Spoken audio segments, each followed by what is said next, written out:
Roberts, Mostart, and Miller, all two-time captains. Crowd is filled in nicely here for this home opener. Tennessee State lined up with their quarterback, number 1, Traylon Ellis. You'll meet plenty about him later today. As here come the Tigers and Eddie George onto the field.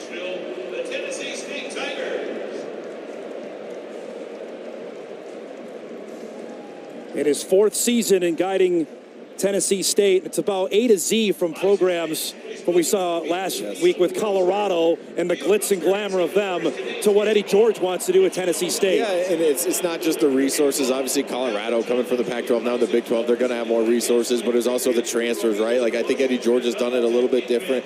We talked extensively about Deion Sanders and the 90 different transfers he brought in. Eddie George, he likes his team. I think he thinks that they finally got some depth there, and in his 4th year, he's got the right pieces in place.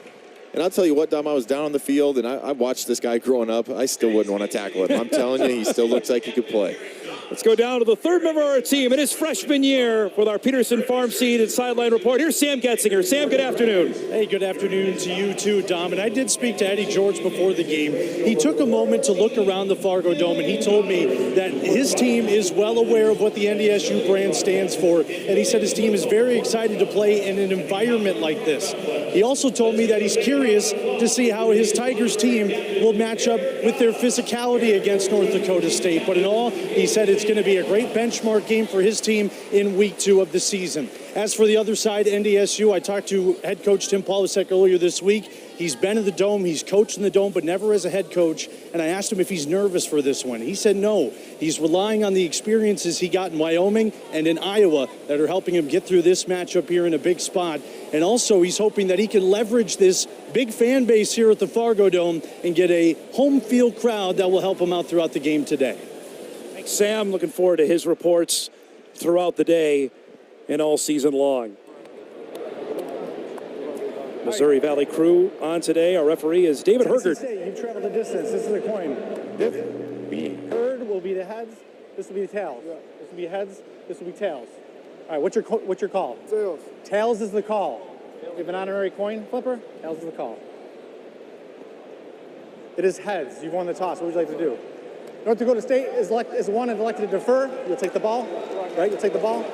So the Bison have deferred. So Tennessee State will get the ball. When we come back, we'll kick it off. It's the Tigers and the Bison in the home opener. Right after this.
The long-awaited home opener is ready to kick off inside Gate City Bank Field at the Fargo Dome. Kickoff is brought to you by Agtegra Cooperative. Eli Osick will put it in the air, and off we go with the Bison home opener for 2024. Over the head of Dayron Johnson. That'll be a touchback. And the Tennessee State offense will begin at its 25-yard line as we'll meet the Tiger offense, which put up 41 points last week against Mississippi Valley State. Blake Gamez is inserted into the center spot, replacing the injured starter with Jamari Freeman, Connor Meadows at right tackle. We mentioned Traylon Ellis is the quarterback. He's the former Ohio Valley Rookie of the Year at Austin Peay, transferred to Tennessee State. Watch for Jordan Gant. He's nominated for the Black College Player of the Year. Karate Brenson at wide receiver with Deshaun Davis, and Jalal Dean at 144 yards receiving last week in the win over the Delta Devils. The Tigers are going to work from their 25-yard line. Already the noise a factor as we have a penalty flag. Number 1, 5-yard penalty. It goes to work already, Kyle, to delay a game. That's not something you see very often, especially on the very first play of the game. This is obviously already scripted out. You know what you're going to do on play number 1, but the Fargo Dome crowd absolutely loving it. Not even one play in, and they've already forced a penalty. Eddie George, as you heard Sam Getzinger mention, just looking around in this, couldn't wait for his team to play in this environment, but they're backed up, so it's 1st and 15. Ellis will keep it, tries to get outside Marcus Shepard. He's pushed out of bounds, picked up about a yard before he's shoved out as we meet the Bison defense up front, which held its own up front against Colorado with Hendricks, Mostart, Jackson Dutenev had a half a sack last week against Shadur Sanders and Loshaka Rokes. The linebacker core is identical from last year with Logan Kopp, first-team All-Missouri Valley selection, Luke Wirtz, a 6-year senior, and Hillsborough's Oscar Benson. Anthony Shadima Alfaro is a transfer from Cornell with Ryan Jones and Sam Young at the safety spot, and Marcus Shepard, the other corner. We had another penalty come in here after the whistle.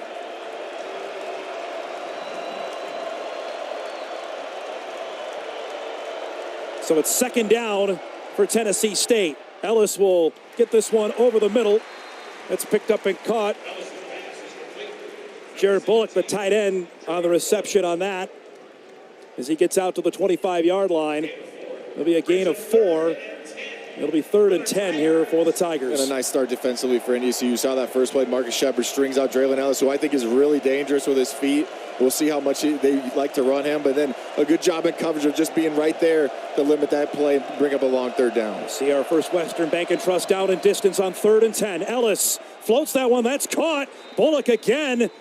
As Shepard brought him down out to the 40-yard line. It's a gain of 15 and a Tiger 1st down. You know, and it's interesting, Tom, because this is a Eddie George run team, and you think that they're all about running the ball, right? But this is really what they do. They do a good job of setting up the pass with their run, and Traylon Ellis is a guy, he likes to get the ball out of his hands quick, and you saw the nice decisive decision right there that he made. It just fits it right in between the zone. 356 and 3 touchdowns last week, Kyle, in the season opening win for Ellis. He'll roll out here to the outside. That one is caught, but they're going to say incomplete. Couldn't come down with that one was Bryant Williams. It'll be 2nd down and 10. Brings up 2nd and 10 for the Tigers. Tennessee State won its season opener for the first time in 5 years with that victory last week over Mississippi Valley State, where they got up by 30-plus points. The Delta Devils scored a couple of garbage time touchdowns in the second half. On 2nd down, into the bubble screen here for Williams. Makes a man miss. Good cut up field for he's brought down. Gully was in there, joined by Sam Young as he gets out to the 45 and a gain of 5. Yeah, a good job of rallying here. You see that this is one of those interesting plays where you've seen this more in college football and professional football, where they're going to pull offensive linemen one way, try to get the linebackers to flow, but the play is going to go a different way. You see it now with run plays, which you used to never see, but a nice job there, NDSU, of rallying to it and getting him on the ground. Tennessee State's already converted a 3rd and 10, a 3rd and 5 just underway.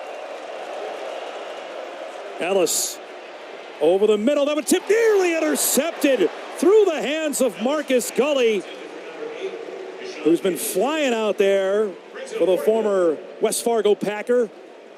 And it'll be fourth down. Yeah, and Marcus Golick, a guy who's really emerged already early on in the season. We saw him make a nice play last week in the end zone in Boulder against Shadur Sanders. And then right there, those are the tough ones, Dom. You're starting to break on the ball. You're starting to get ready for a tackle, and all of a sudden the ball's in your lap, and he's just unable to come up with a big interception.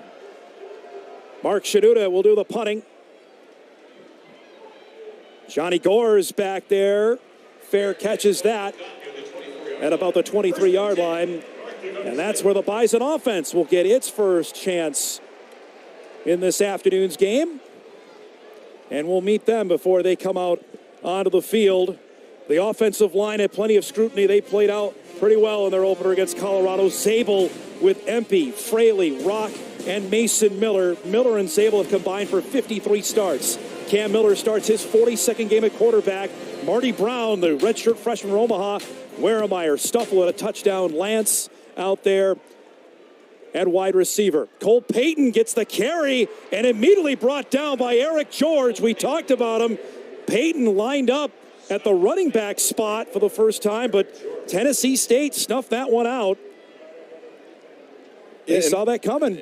Yeah, exactly. And you're trying to get the defensive end there to get into a little bit of bind, right? It's like this reverse zone read, and you're not expecting, whether that's called or just good instinct there from George, you're not expecting the defensive end to shoot upfield there, and that might have been a read where Cam Miller's supposed to pull it, but still, we talked about it. We saw Cole Payton first play lined up at running back. It's a loss of 4.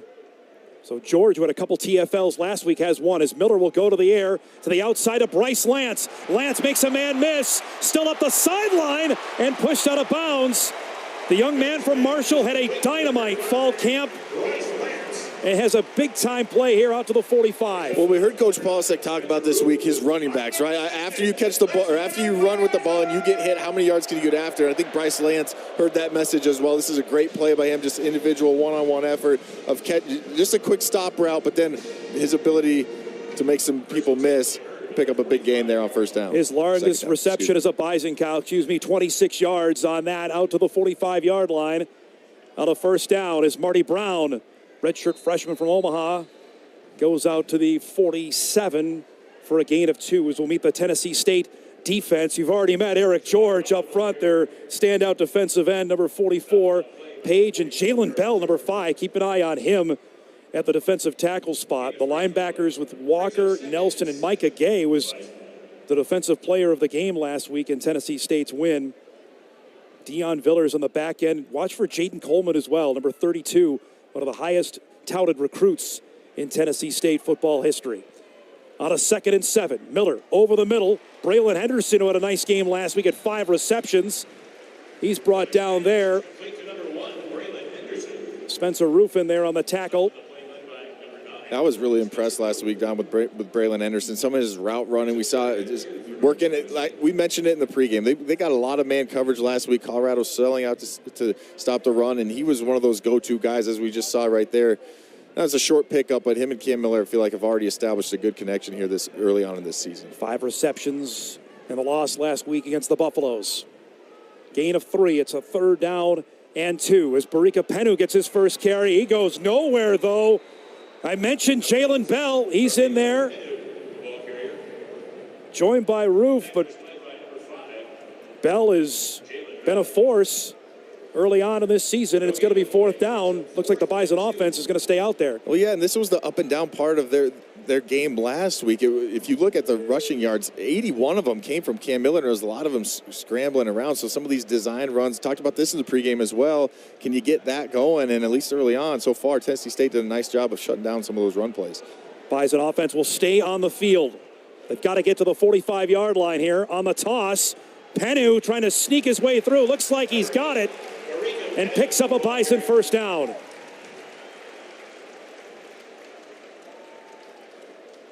West Fargo Cheyenne product who battled an MCL injury on the 3rd day of fall camp, but was healthy enough, Kyle. He was back out for the season opener at a critical spot because the running back position is thin. Yes. That's the best way to describe it. And I actually thought, whether he was 100% or however he was feeling last week, I thought when he got in there and he got a chance to get some room and make some moves, I thought he actually looked pretty good for a guy who most likely was not 100%. New set of downs from the Tennessee State 45. And look at TK Marshall. Flash through for the senior. Gets out to the 37. Oh, excuse me, Marty Brown, 25 on that one is he gets to the 37-yard line. And that's what Marty shown all through fall camp, this explosiveness to get through the line of scrimmage. On a second down, they'll go back to him. This time into the wall of Tigers up front. Again, Bale in there. Yeah, and I believe that was 48, Chris Walker from his defensive end position. You can see him, yeah, right there, just comes underneath. A little bit of line stunt there, just comes right underneath Gray Zabel and just caused some chaos there in the backfield. Marty Brown unable to get going. Gets stopped there in the backfield.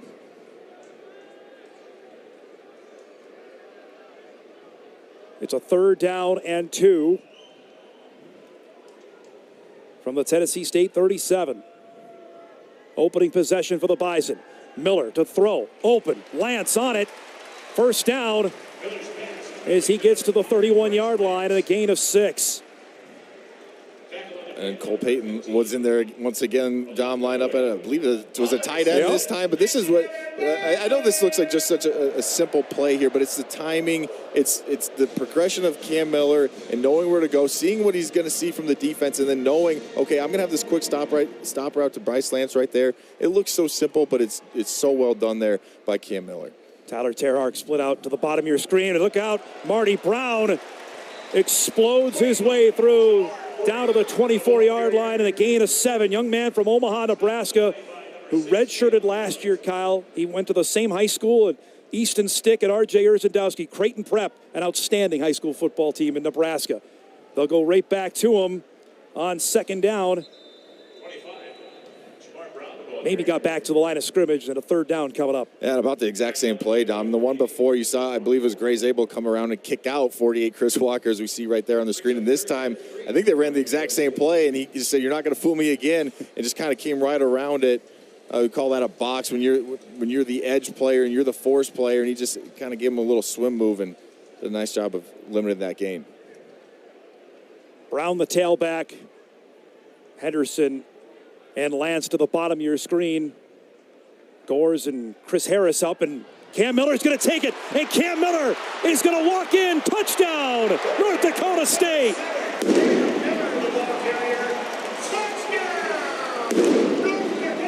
It's already his 3rd rushing touchdown of the season.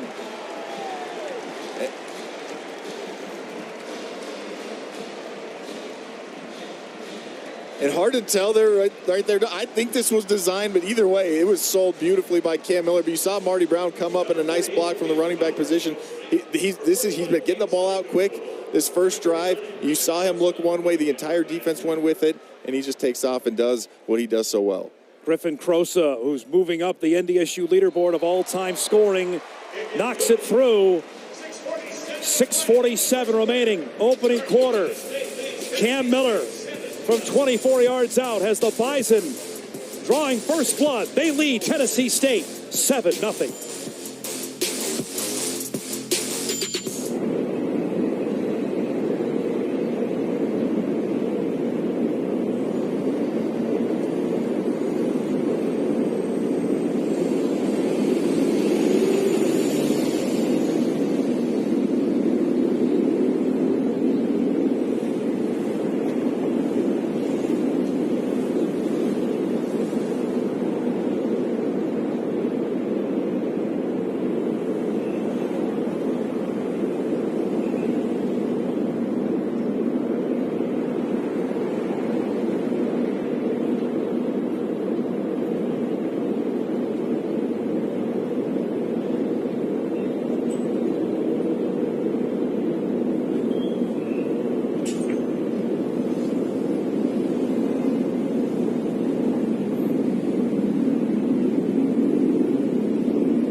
7-0 North Dakota State. Today's Bison football game is brought to you by Shields, a proud partner of Bison Athletics. North Dakota State finds the end zone, 12 plays, 77 yards. They take 6:21 off the clock, capped off by Cam Miller's 24-yard rushing touchdown, his third rushing score of the year. Make it a 7-0 Bison lead as Ozick will put it back in the air. Shorter kickoff here that's going to be able to be returned at about the 11-yard line, and swooping in for the tackle.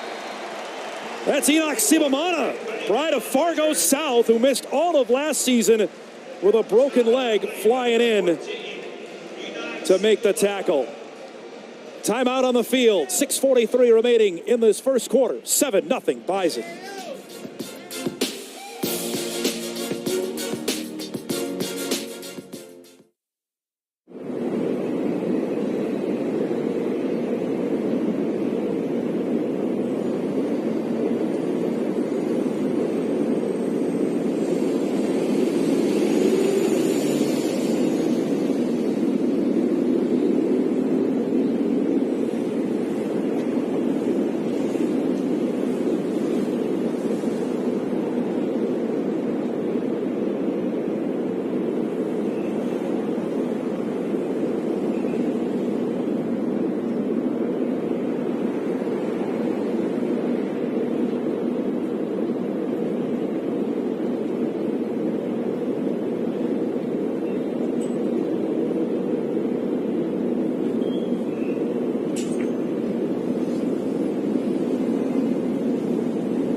Welcome back, everybody, to the Fargo. Let's take another look at this touchdown from Cam Miller. I love this play call from Jake Landry. I think you look at it again, without a doubt, this is a design run. You saw Marty Brown get out there, and with some of the quick passing game that they were hitting on that drive, perfect call, perfect setup there for NDSU on that drive. Today's game brought to you by Sanford Health. We deliver exceptional health care, here for all, here for good. Sanford Health. Tennessee State with a first down, and Traylon Ellis with plenty of running room there. He's able to pick up 12 yards on first down as he gets out to the 27-yard line before he's brought down. Young was in on the stop. You know, the Bison coaching staff told us earlier this week, Ellis is going to use his legs more than we saw with Shedeur Sanders last week. Well, without a doubt, and I think even more than you saw when you saw them play Mississippi Valley State last year, it was more pulling out and hit some quick shots downfield. Little bubble screen here into the flat, completes that one to C.J. Evans, who gets upfield. Benson able to slow him down. Shadima Alfaro in there on the stop, the Cornell transfer, making his second start at cornerback.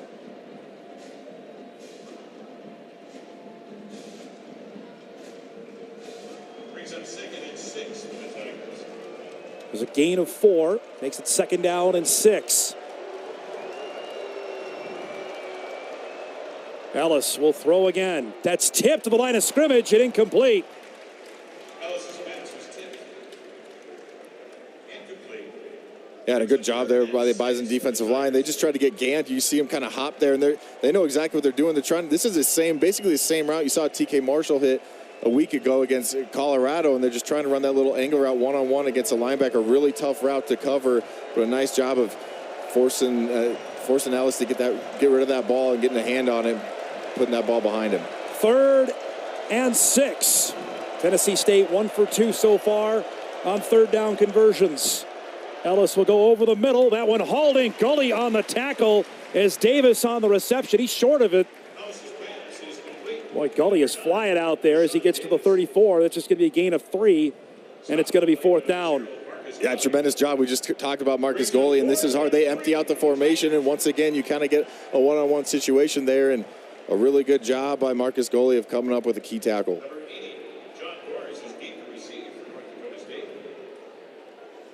Ellis looking, holding there his hand, his finger coming off the field. As Tennessee State will punt for the second time. Gores will field this at the 24. Speedy man from Shanley going to be wrapped up out of bounds. Emmanuel Baez down there for Tennessee State to knock him out of bounds, and that's where the Bison offense will go to work. Timeout on the field, 4:42 remaining, opening quarter. Bison coming back with the ball, up 7-0.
Is brought to you by Ag Tiger Cooperative. Strong, stable, dependable, and local.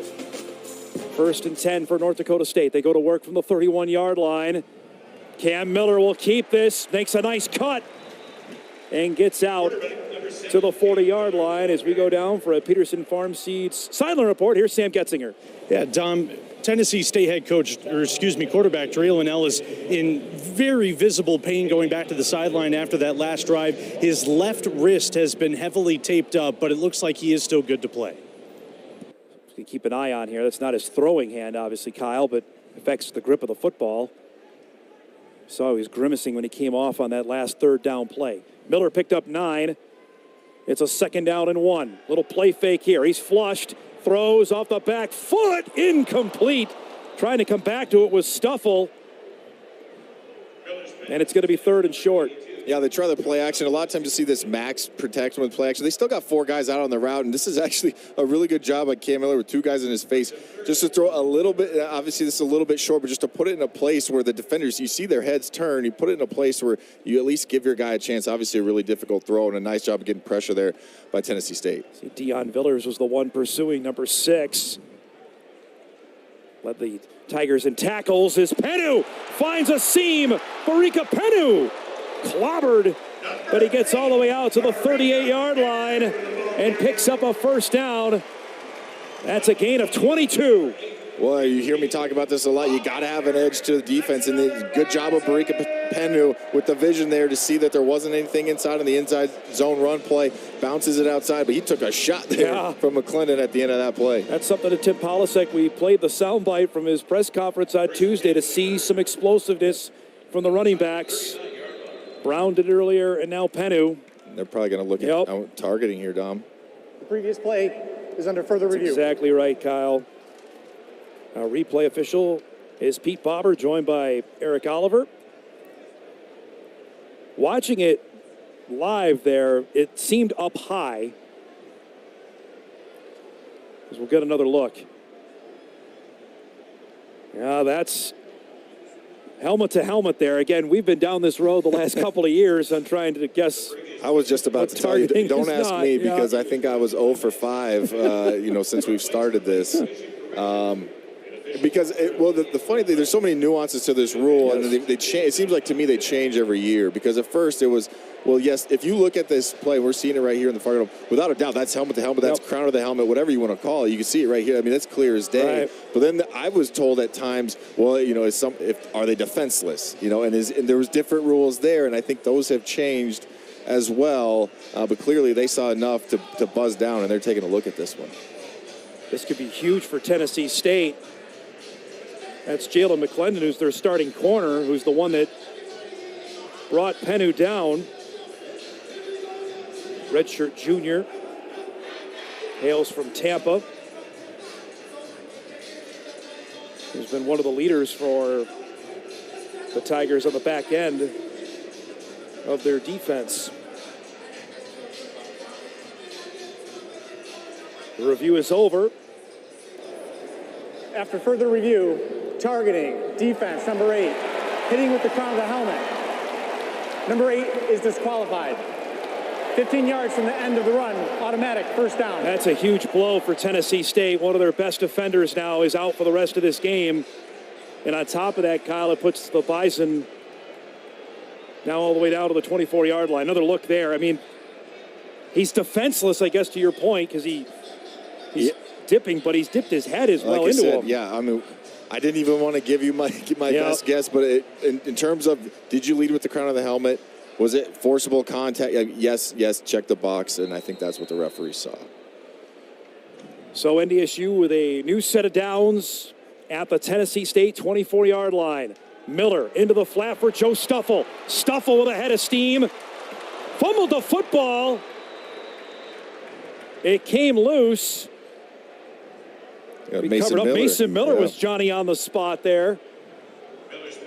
It's right at the first down marker.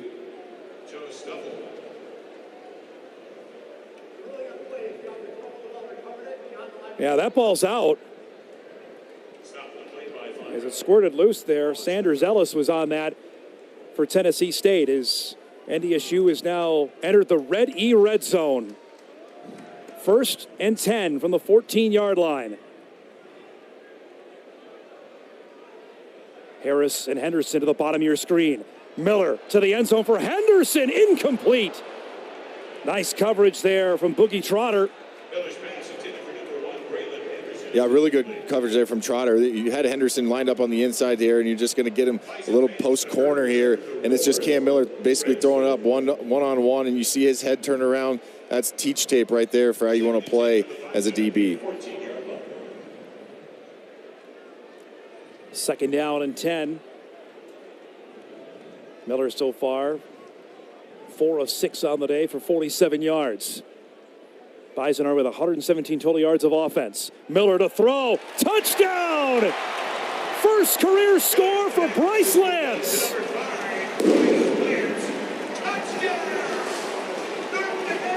That's got to feel pretty good for the junior from Marshall, Minnesota. His older brother is a forever legend here, Kyle, and he's got his first Bison touchdown. And I'm telling you, this was made here by the offensive line. I'm watching the line on this play, Dom, and I think this is a run all the way. They came off the ball hard, and that's exactly what opened up this slant route. There's just no one there, and obviously a nice job of Bryce Lance of winning his one-on-one matchup on the line of scrimmage as well. And I guess I got to say it. I believe Jeff Kolpak called this in our pregame show, so I'll give him a shout out there. He called for a Bryce Lance touchdown, and he got it. Crosa with the extra point makes it 14-0 North Dakota State. We'll step aside for a quick word from the Bank of North Dakota.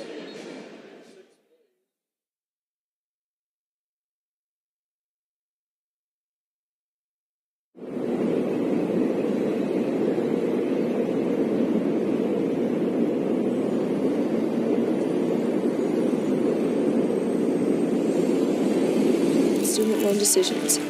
Visit bnd.nd.gov/confident. Bryce Lance had come into this season and been remarked a few times over. Had one career reception. He had 3 last week in the loss at Colorado, but we saw it throughout spring ball. I saw it throughout fall camp. Just more confidence in the guy. Visited with him when fall camp got going. You could see it in him, Kyle, and it's been proven the first game and a half.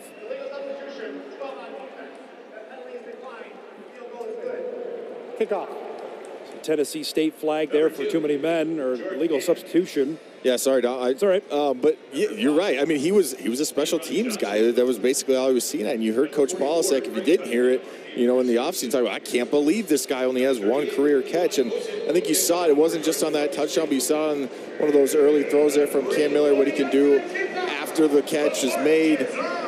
He's been impressive so far through these first 2 weeks. We saw the Farmers Union Insurance scoring recap as Ozick puts this one in the air. It'll be returned at the 1-yard line. Still trying to get out of there is Daron Johnson, and tripped up by Tyler Terhark. Able to finish him off. Bison special teams was flying around, though. Johnson didn't have much running room. Yeah, and this is the second kickoff in a row. I mean, not to overanalyze a kickoff, but Eli Ozick is more than capable of kicking it through the end zone. I think he did it every single time last week. They kicked it short on the one before, made a nice play, put this one in a position where they could cover it. And to your point, you talk about energy flying around. Yep. You want to see that from all 3 phases. You saw that from that kickoff unit the last 2 times. Polisic mentioned earlier this week, want to be urgent to come out here and make this place a difficult one to play in. Certainly it was during your playing days. And it's been tough for Tennessee State. Ellis is back in on a slant. Hauled in. Good tackle. Ryan Jones came in there to lay the wood. Williams on the other end of the reception. Such a tough play there. You see Marcus Gold, you put him in a run pass conflict right there, right? Like, I have to get to my run fit. Everything's going away from me. If I don't move and he hands it off, I'm out of my fit. That's why everyone loves this RPO, but really just a good grab there as a nice hit by Ryan Jones. It's a gain of 9 on that reception by Williams. Now they go to the direct snap to the backup quarterback, and that's not going anywhere. Sniffed out. Keenan Wilson, the redshirt freshman from Eagan, Minnesota, making his first play on the Bison defense. Yeah, and great recognition. He sees his tackle pull, and he just follows him. You see Dylan Hendricks and Wilson are right there. You see your offensive lineman pull, and sometimes it almost seems too easy, but sometimes you just got to follow the guy, and it'll lead you to a nice play. There's been a lot of praise for that young man and a lot of hype around him, and he makes a big play there to bring Tevin Carter, the backup quarterback, who took that direct snap. They lost 3. It's a 3rd and 4. Tennessee State just 1 of 3 so far on 3rd down conversions. Ellis pump fakes. That one caught. Nicely done on the reception. C.J. Evans comes up with that as he gets out to the 27-yard line. It was Young in there on the stop. And this is a really good play by Ellis. You're going to see 95, Dylan Hendricks right there. You see him drop out. He gets in that slant window initially, and that's exactly where Ellis wants to go. And he pumped that, just gave himself just enough time to hit that second window right behind the defensive lineman dropping in coverage. A good job there by Ellis. It's a first down from the 27. Clock running. Likely our final play of this opening quarter. 14-0 North Dakota State. Nothing happening there. Toby Annetta, his first career sack. Looked like there may have been some movement before the play as well, but that is going to be how the first quarter comes to an end. An impressive ending for the Bison defense heading into the second quarter. The Bison offense did its job, though. Touchdowns from Cam Miller and Bryce Lance. At the end of 1, it's North Dakota State 14, Tennessee State nothing. The second quarter is next on WDAY.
Back at Gate City Bank Field of the Fargo Dome, North Dakota State leading Tennessee State 14-0.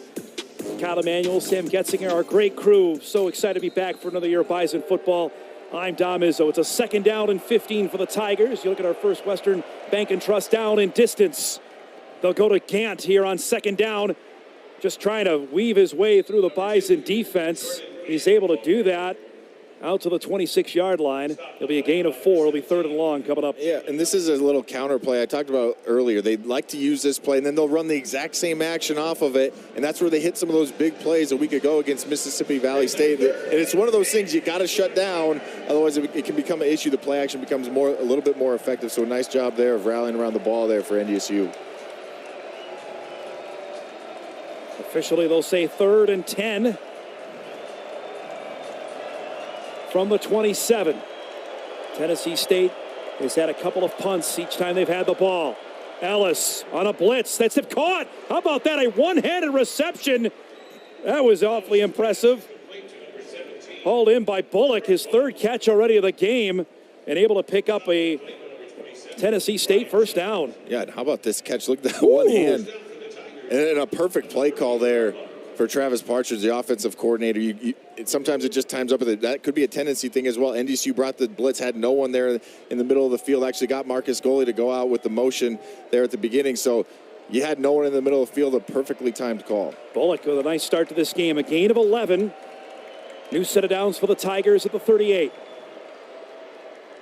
Ellis floats this one down the field, incomplete. Penalty flag. Back near the line of scrimmage as he was trying to hit that one with Deshaun Davis. They're going to get a legal man downfield here, Dom. And that can happen, and that's exactly what I was just talking about. They show that same exact run action, and they almost had it there. You see Ellis does a really nice job of holding that play action. But sometimes when that happens, if you're offensive lineman, you don't know, you get too far downfield, and I believe that's what they're going to get him with right here.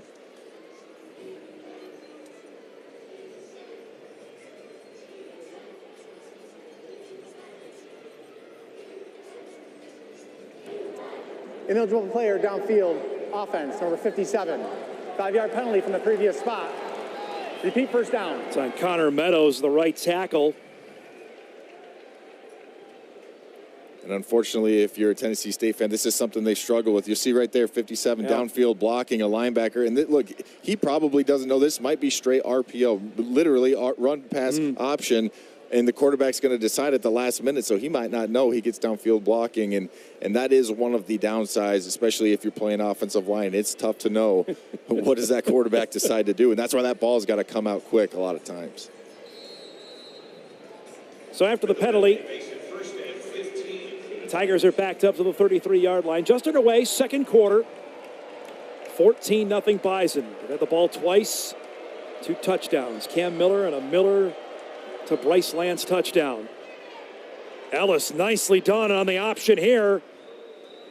He'll slide. He's safe at the 39-yard line and picked up, the 41-yard line and picked up 8. Yeah, and sometimes this read isn't as clean, but this is a pretty easy read right here. You saw, and this is a good job of them adjusting. You saw earlier NDSU got a tackle for loss on that exact same action. So this time Ellis says, you want to crash down, that's fine. I'll pull the ball out and I'll pick up a 1st down. Or sorry, excuse me, a big game, not a 1st down. Nearly got the Bison to jump there. So changing the play at the line of scrimmage. 2nd down and 7. This time they'll keep it on the ground with Gant. Rejected there. A herd of Bison in on that. Hendricks leading the way. Maybe a yard. Yeah, this is a great job here by 95 Dylan Hendricks. You see him on the left side of your screen. Just playing a 6 technique, just straight up, head up on a tight end.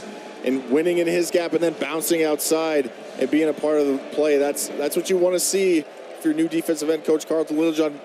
Have your guys get off of blocks. Don't just say, I'm doing my job. Yes, but can you do a little bit extra for me? And a good job there by Dylan Hendricks, the guy who I thought had a phenomenal end of the season of 2023. All Missouri first team preseason selection. Already the 6th 3rd down of the game. Ellis over the middle, incomplete. Davis had room, but he dropped the ball. It could have been a 1st down there, Kyle. and it's going to be fourth down. Yeah, it was right at the marker, and a nice job up front, though, for NDSU. They're twisting and get pressure right in his face, and I think he felt that just a little bit. You see him fall back, but that's probably one that could have been caught. 39, Mark Shinoda in punt formation for the Tigers. Mark Shinoda in for his third punt of the game. Gores the deep man with Nelson out of the lineup. Good punt here. Pushes Gores all the way back inside the... Fumbled the ball. Picked it back up. Now the speed of Gores. Can he get to the outside? Makes a man miss. Look at this. Johnny Gores. Can he get a block down the field? Cuts back in. All the way down. Look at that. To the 26-yard line. Number 80, John Gores on the return. What a return.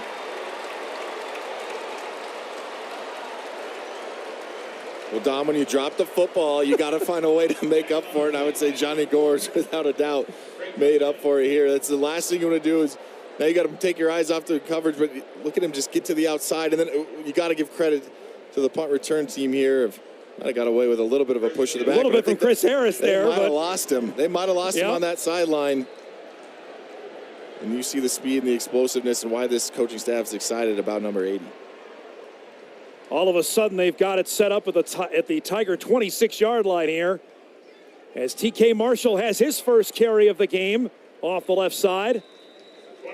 He's brought down. Trotter was in there on the stop for TSU.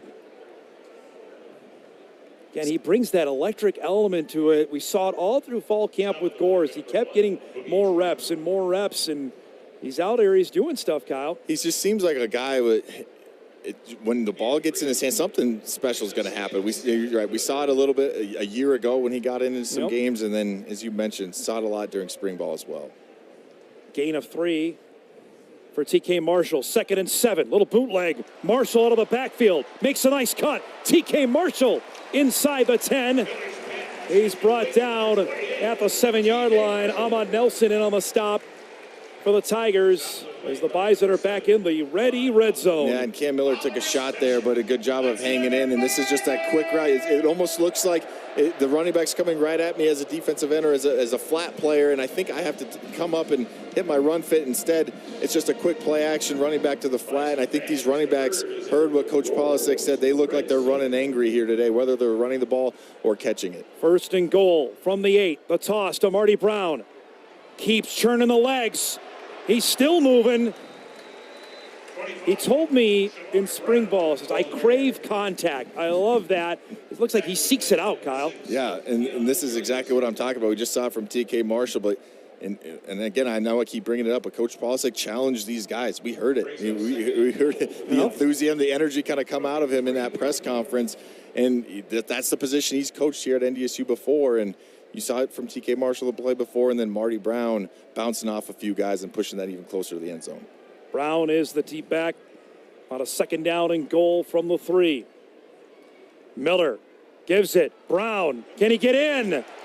Touchdown, North Dakota State. His first career touchdown.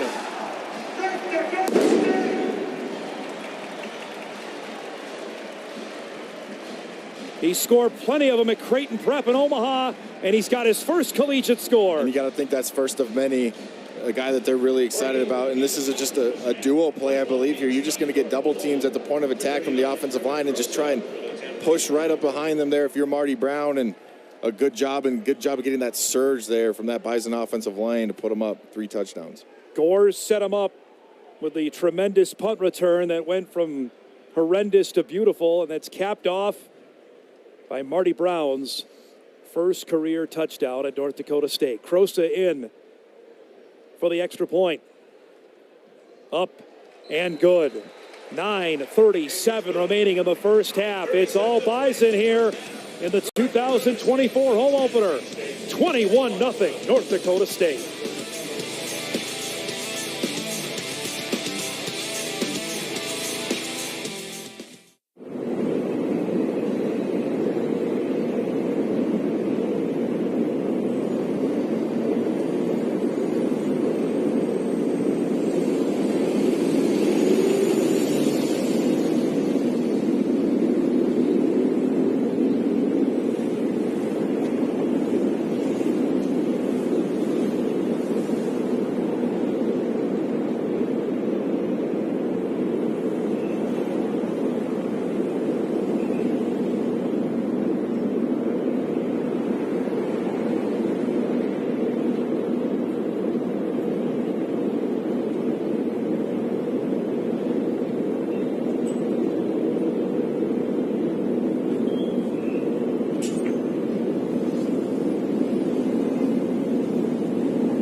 21-0. North Dakota State with a lead on Tennessee State. Look at our Farmers Union Insurance scoring recap set up by the John Gore's 67-yard punt return, 4 plays, 26 yards.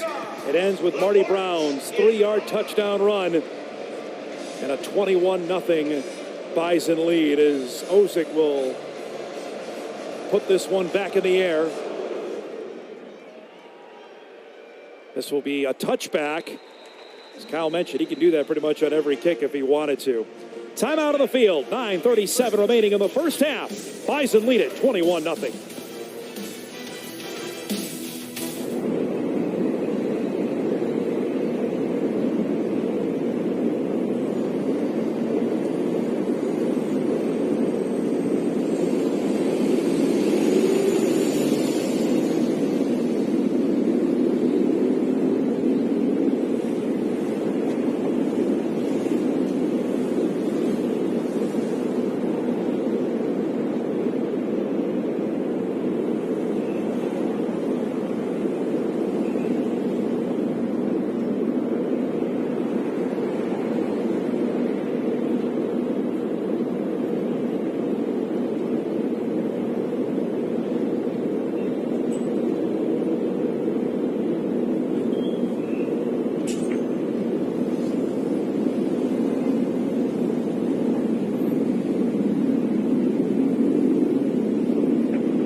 Back here at the Dome.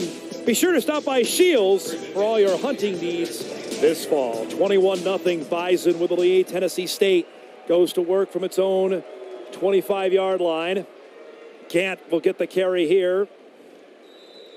Goes up the field. Give me that Jalen Rouse on that one on the carry as he gets out to the 29-yard line. Gully in there for another tackle. And Gant and Rouse are guys that they have to get going, right? They're two guys that almost combined for 1,000 yards a year ago. Gant had 10 touchdowns. Both of them were really effective on the ground, but only 138 yards rushing a week ago. Kind of mentioned at the top, like this, as an Ed George football team, you expect they'd be able to run the ball, and I think that's what they have to get back to.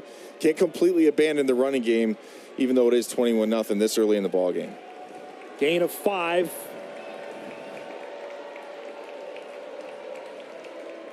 Keep it with C.J. Evans. Evans with a little burst. Evans breaks through, then brought down. Boy, he was about a shoelace away from breaking that.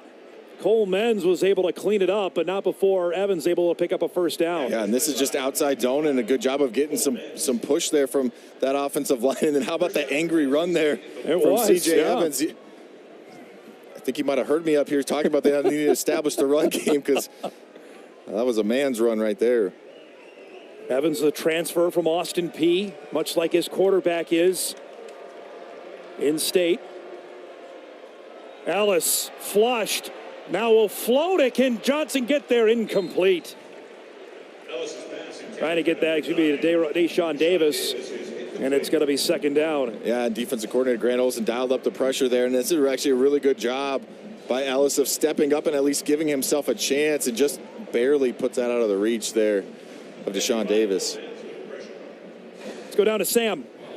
Yeah, thank you, Dom. Grant Olson's been the defensive coordinator for just a handful of games now. And like a seasoned pro, he's already making adjustments in how he sees the game. He told me his focus in this one is to stand behind the TSU offense. He thought he missed too much against Colorado last week. He wants to see how they're calling plays and attacking this defense. And so far, I think it's working out pretty good. He says it's a chess match to try not to be a linebacker coach and more of a defensive coordinator.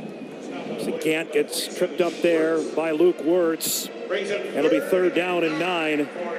They make of that for positioning. Well, Grant was taken from the linebacker perspective, right? Well, yeah, it's got to be different, and it should surprise no one if you know Grant at all and just how smart of a football player he was when he was playing. That he's already making adjustments, right? That he's already trying to get better. I think you should, if you're a Bison fan, you should love that about your new defensive coordinator. Bison crowd comes to its feet here on a 3rd and 9. Ellis over the middle, nearly intercepted. Gully almost had a second. Boy, he's been all over the football here today. Well, I'm trying to remember. I believe it was a Butterfinger bar that you get if you have a PBU. Marcus Gully might have just got his second one of the game. That's going to be the frustration level there. But look, at the end of the day, that's what you want to see. You see him kind of go with the eyes of the quarterback, and now you're in a perfect position. And in the interceptions, that part, that'll come later on.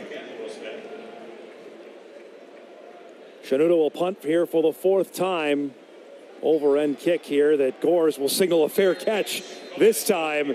And the Bison offense will go to work from the 24. Timeout here. 7:17 remaining first half. All Bison leading 21-0.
Football is brought to you by Agtegra Cooperative. Strong, stable, dependable, and local. 7:17 remaining first half. North Dakota State with its 4th possession, leading 21-0. Cole Payton now into the game at quarterback, will throw into the flat. That one hauled in on the reception. Chris Harris picks up out to the 29-yard line. There'll be a gain of 5. So now we've seen them at, I believe, tight end, running back, quarterback. I think as you coined his day job, back at quarterback. Right. And Cole Payton shows off the fact that he can spin it a little bit as well. Had 3 touchdown passes last year, had 13 rushing touchdowns, 7 in the last 5 games last year, including in the national semifinal loss at Montana. He'll keep it here on 2nd down.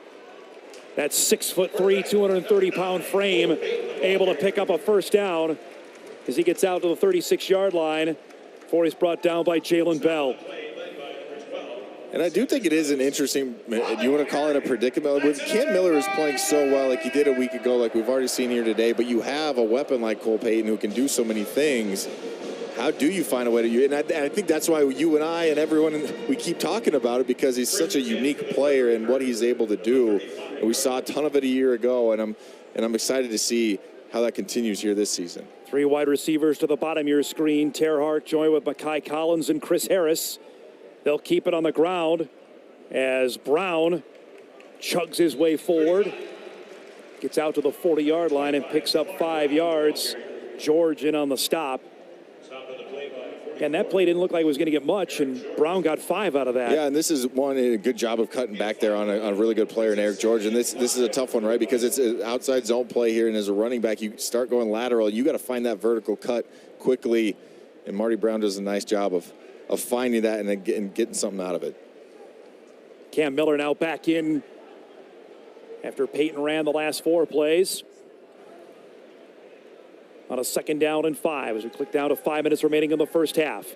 Miller, look at the time, waiting, now over the middle, nearly intercepted. Dangerous ball there.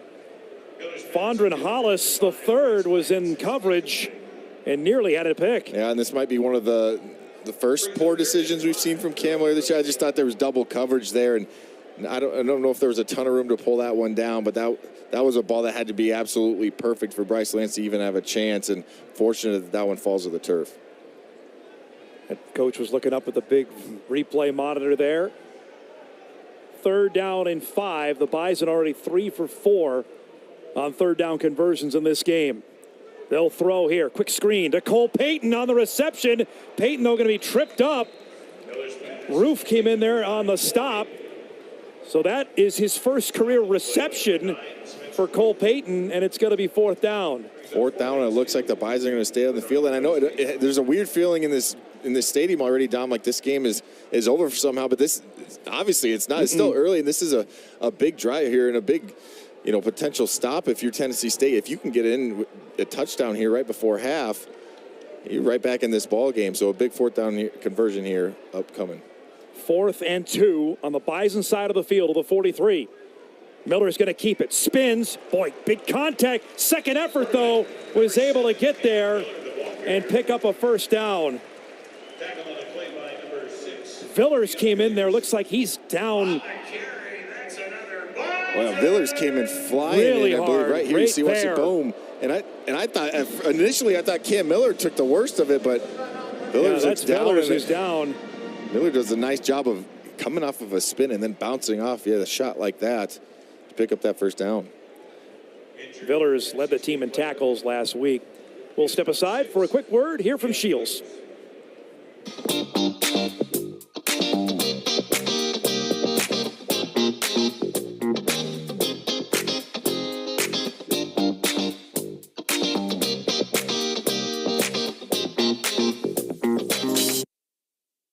Good to see Villers walking off here, Kyle. As I mentioned, led the team in tackles from Lake Gibson High School in Tampa. It's the same high school that produced one Josh Hayes and Hunter Brosio.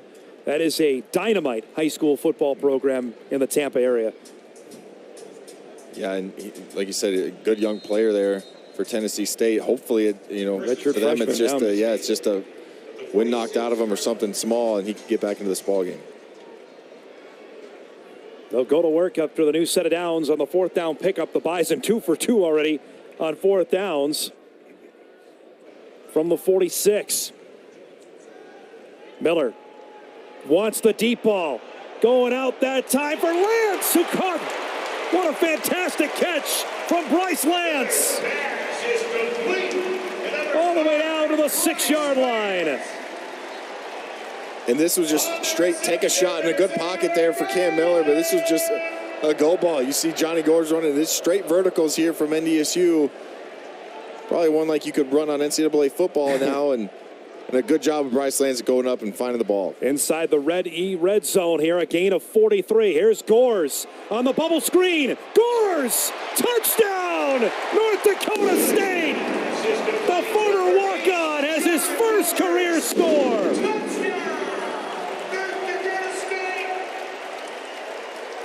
There may not be a more popular touchdown scored all season. But just look at his teammates celebrate. And I told you, it's something about him. I don't know what it is. When he gets the ball in his hand, like, there's no reason he should break this tackle, but somehow, regardless of his stature, everything, people have doubted him since he was a little kid, told him he probably shouldn't have, even made it to NDSU, and now he's already found his way onto the field and he's making plays like that. You can't help but smile when something like that happens to a guy like Johnny Gores. Extra point up and good from Griffin Crosa. 3:13 remaining in the first half. 3 first-timers have found the end zone. It's 28-0 Bison. We step aside here from the Bank of North Dakota. I'm Tylee Johnson.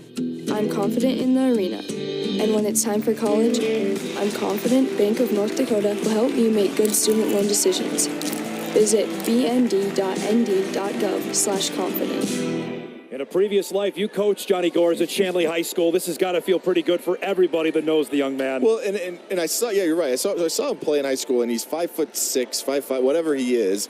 But we would throw jump balls to him, and he'd find a way to catch it. And that's kind of what I'm getting at. Like, it doesn't necessarily matter his size. Like, he just finds a way to make plays.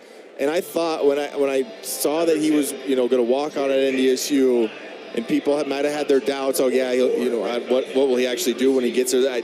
Something in the back of my mind, he's going to find a way. He just does, and he just works hard, and so that's why good things happen to those that work hard, and he is a good example of that. The Farmers Union Insurance scoring recap: 8 plays, 76 yards, capped off by John Gores' first career collegiate touchdown, a 12-yard reception to make it 28-0. As this will be fair caught. Gores' dad, Jerry, longtime track coach, inducted into the Bison Hall of Fame. He said his family has about 8,000 different Bison gear. Knew he was up against it to try and walk onto this football team, but we saw it last year. He got into a game at running back, has that element, and just you could see that reaction on the sideline, Kyle, when he scored.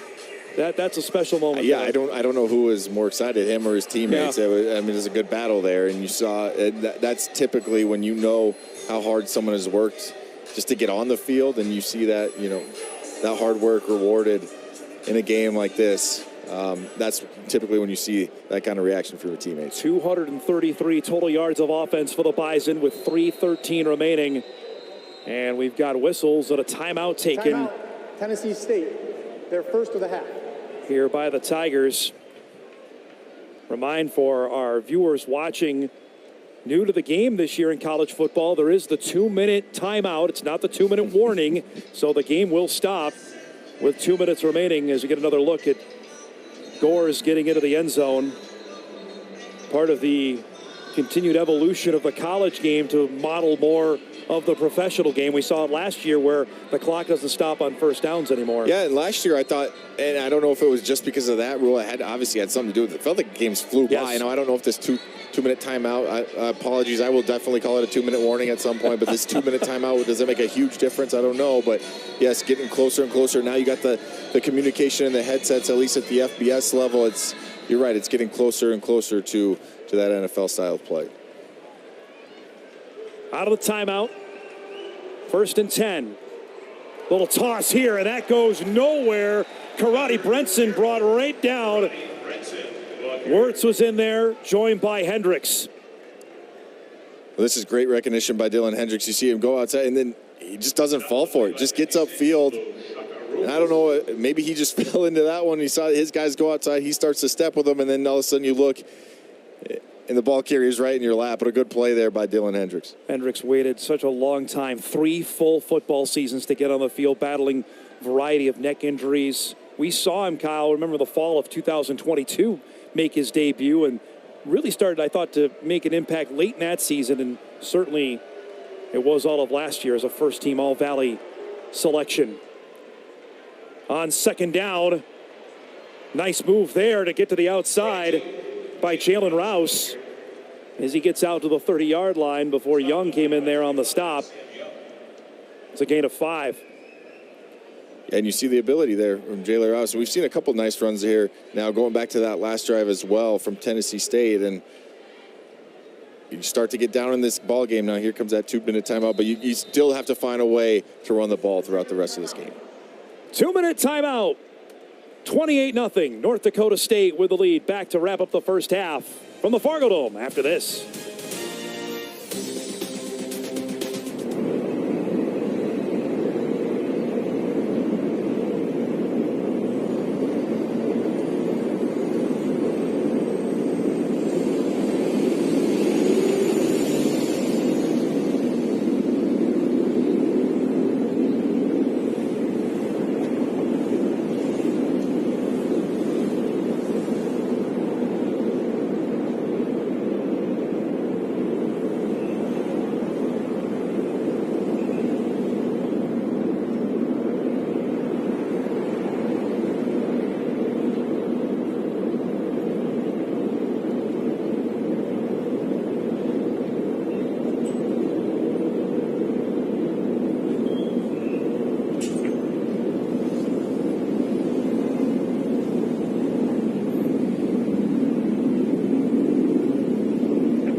Stay tuned, everybody, for the Proceed Halftime Report. Sam Getzinger coming up with highlights and scores from around the FCS. And a busy week, too. Some interesting games going on. We'll update you on that coming up in 1:59 of game time.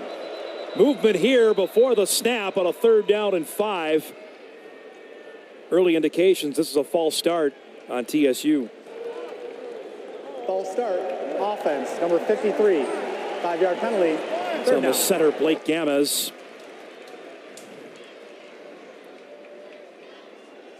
Always interested as a defensive player when that 2-minute warning came, especially if an offense is moving. You need that, right? I love it. I would have loved it, yeah, without a doubt. So it backs up the Tigers 5. Now 3rd down and 10. Ellis flushed. Trying to make a play with his legs here. He's going to run out of bounds. He'll get to the 29-yard line. It'll be a gain of 4, and it's going to be 4th down. Yeah, and you see the athleticism there of Ellis. But I thought that's a really good job there by number 10, Mark Shep. You see him right there, just staying in coverage long enough where there was nowhere for Ellis to throw the football. But you can see it right here, and then coming up and making a play and forcing him out of bounds and forcing a punt. Like Cody Heisman, Andy Lymoster, man, we're just that close to having a sack. Couldn't wrap him up. 4th and 6. It's already been a career half for John Gores. The 67-yard punt return. Gets clobbered here. That's going to be a penalty. Rouse hit him before he could field the punt. That might be a target. Yeah, it was DeJuan Sharp, number 22. You can hear the Fargo Dome faithful not thrilled on that.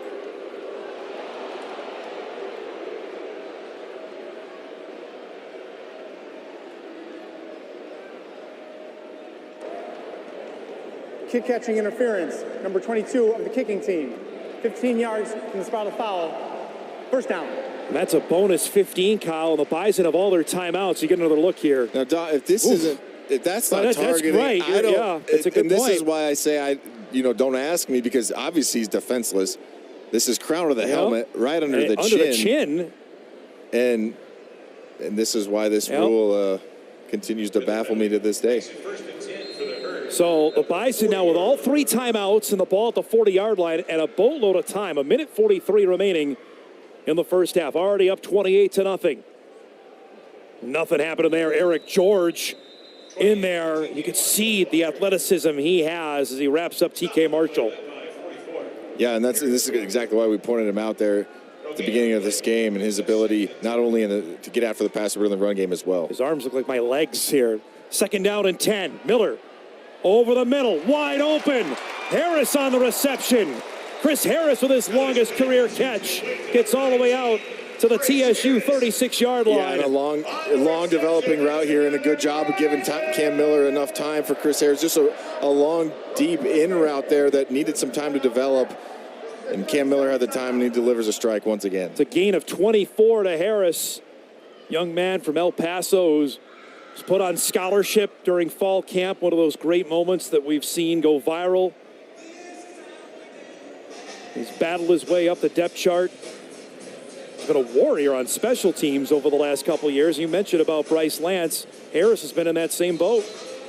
Yeah, both guys that have earned their stripes there. And those are not easy jobs, especially as a wide receiver. And you want to be the guy catching the footballs. Yep. and to kind of sacrifice for the team and do what they've done on special teams. And now to see that pay off, and both guys having roles on this offense. And the issue spent its first timeout. Ball now at the 36-yard line. 2 timeouts remaining and a new set of downs from the 36. Marshall lined up next to Miller. Now flushed here. Will he take it? He will, but he got trapped there and brought down. Nicely done defensively on the tackle. Sanders Ellison there on the stop. And NDSU spent its second timeout. Yeah, great tracking there by Sanders Ellis as well as Eric George. You see him there. How many times did we see that last week where Cam Miller does a little pump fake? We actually had it on our pregame show and then was able to pick up 10 yards, but a good job of staying down. And a nice stop. Actually lost a yard there. Eddie George was pretty effusive in his praise of one Cam Miller earlier this week in his weekly press conference. George said that Cam Miller probably is the best quarterback we've seen. Now, I only say this because Tennessee State played Jackson State back-to-back years. And for people that don't know, the former quarterback and head coach of Jackson State was one Deion and Shedeur Sanders. I don't like that's to get pretty into, high I don't praise. like to get into rankings now, but yeah, without a doubt, that's some high praise coming from the Heisman Trophy winner. On 2nd and 11, Lance makes a nice catch. Hauled down by Boogie Trotter at the 29-yard line. That's going to be a gain of 8. And now the hurry-up offense here with the clock running and a 3rd down.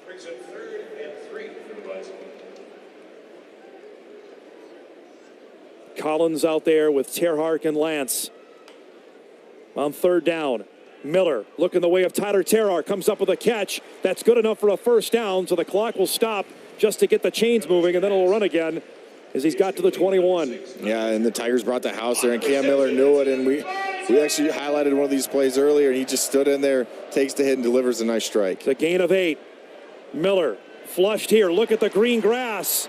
He's going to get out of bounds. They'll mark him out at the 16. I'll move him up to the 15-yard line and picked up 6. Well, we talked about this Tennessee State defense, and I thought their defensive line did a great job a week ago. And this is so frustrating as a defensive lineman when you get pressure on, and when you finally feel like you're going to get home. And Cam Miller's just done such a good job inside the pocket. I feel like that don't get me wrong, he was a good year ago, but these first 2 games, I think his presence in the pocket and stepping up and just finding different windows to get the ball out, that's tough as a defensive lineman, and they got to be feeling it a little bit.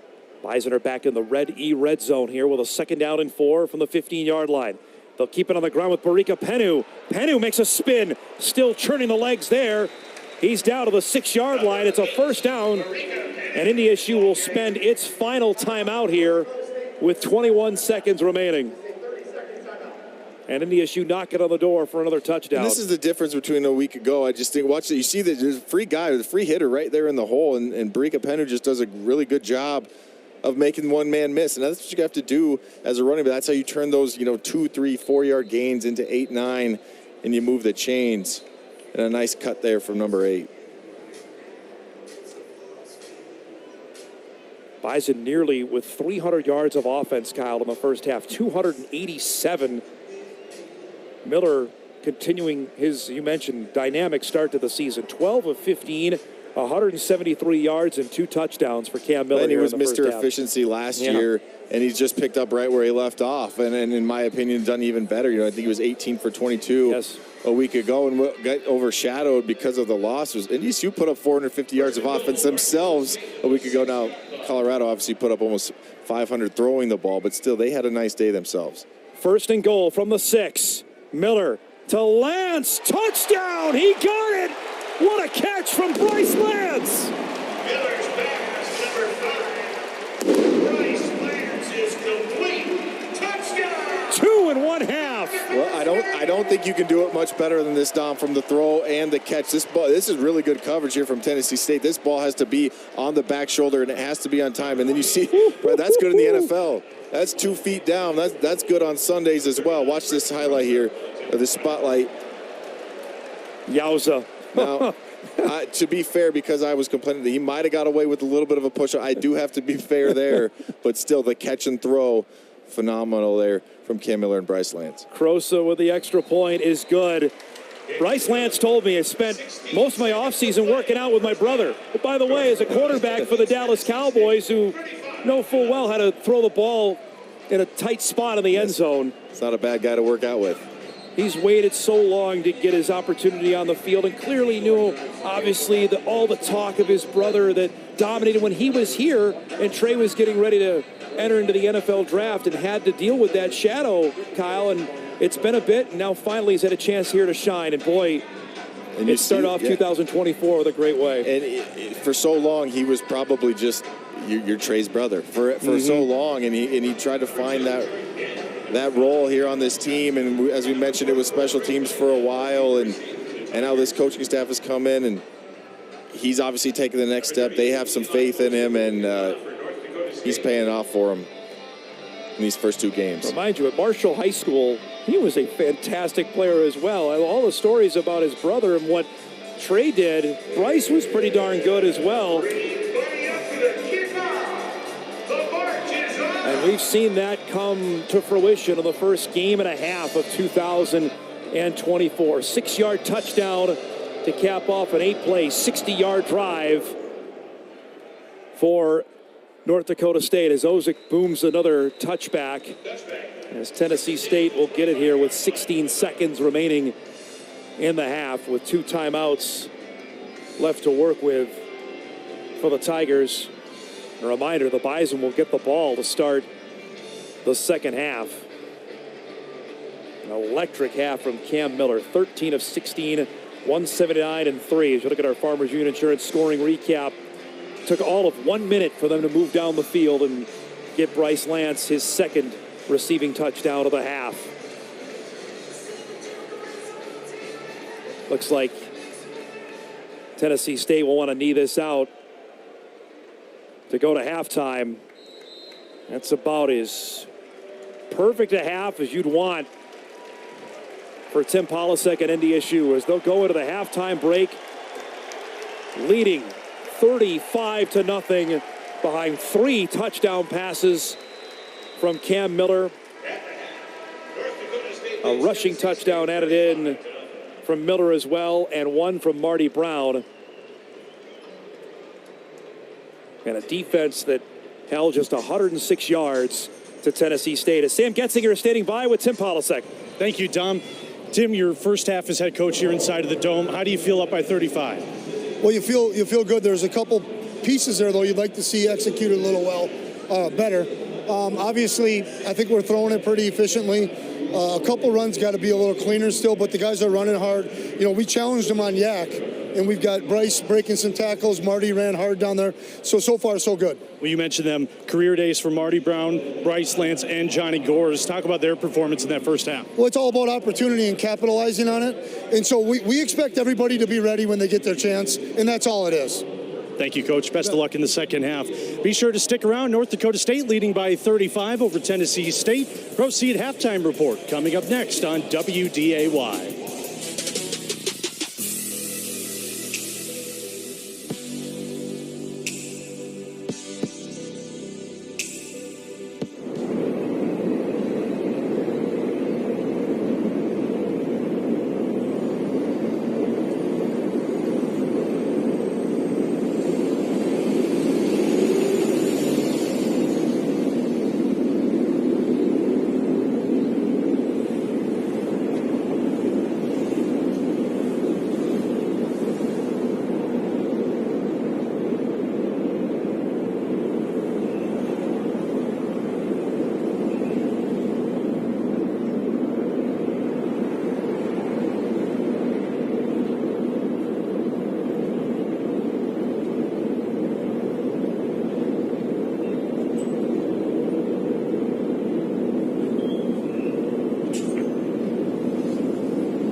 Welcome to the Proceed Halftime Report.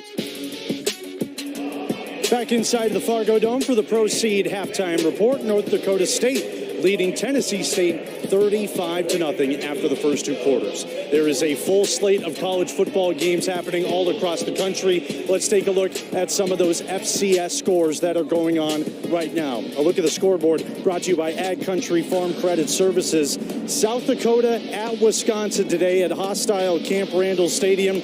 The Badgers on top of the Coyotes 17-3 so far.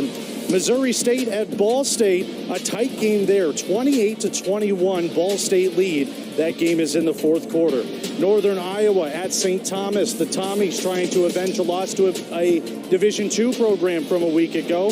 Northern Iowa up by 7 in the fourth quarter, 17-10. And Idaho and Wyoming, a game we talked about in our pregame, FCS versus FBS. Idaho leading at the half by 7 points. That's a look at some of the scores around college football on this packed Saturday. We'll have more on the Proceed Halftime Report when we come back.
NDSU's marching band entertaining a great crowd here at the Fargo Dome during this Proceed halftime report. The Bison on top of Tennessee State 35-0 at the half. Coming up next week, NDSU and our whole crew, we pack up everything and head to Tennessee. We head to Johnsonville, Tennessee, where the Bison take on East Tennessee State, the Buccaneers. Be sure to tune in to Bison Game Day. That hits the air at 10 in the morning. Kickoff at 2:30. Our coverage starts at 2:20. When we come back, Dom and Kyle break down the highlights from that first half. That's up next on the Proceed Halftime Report.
Proceed halftime report. North Dakota State leading Tennessee State 35-0.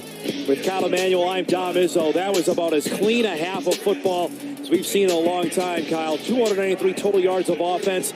The Bison did not punt in the first half, and they didn't have a penalty against them in the first half. I think it's a sign of a mature football team, right? We talked about all the hype around the game last week, and then to come back here against an opponent, you felt like you had a good chance of beating, but still had some talent to come out with no penalty. I mean, it's only the second game of the year, and I think it's just really impressive and shows what they were able to do coming back from Colorado and started early with Cam Miller. 24-yard touchdown run. We're going to say at a design call there to make it a 7-0 lead. This was a brilliant throw from Lance to Miller to Bryce Lance. Yeah, good job of offensive line of selling it, and then just an easy pitch and catch from Cam Miller to Bryce Lance.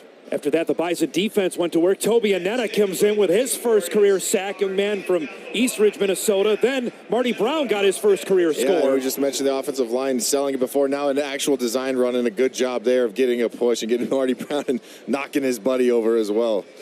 Then maybe the touchdown of touchdowns. John Gores on a 12-yard touchdown reception that sent the Bison bench crazy. Yeah, and he deserved it after his brilliant touchdown or his punt return to get in the end zone as well. And the defense just kept picking it up. And they did. I thought they gave up a few yards, but it was just over 100. I thought they did exactly what they needed to do in that first half. And Bryce Lance with a toe-tapping touchdown to the end zone right before the break to make it 35-0 North Dakota State. And the stats about as one-sided as you expect. Tennessee State did not cross the NDSU side of the field yet in this football game. Traylon Ellis held 9 of 15 for 60 yards, and here is the Lance touchdown that capped it off to end the first half. Yeah, and I said it on the broadcast, and I thought that was about as good as it can be. I mean, this ball, if it's anywhere more to the left, that's tipped. And then the fact that Bryce Lance gets not 1 but 2 feet down, phenomenal pitch and catch there from 7 to 5. About as perfect a half as you could have for Cam Miller as well. 13 of 16 for 179, completion percentage at 81. He's been at 70 to 80 so far this season. We come back, second half kickoff. North Dakota State going for a 26th straight home opening win. Leads 35-0.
This has been the Proceed Halftime Report.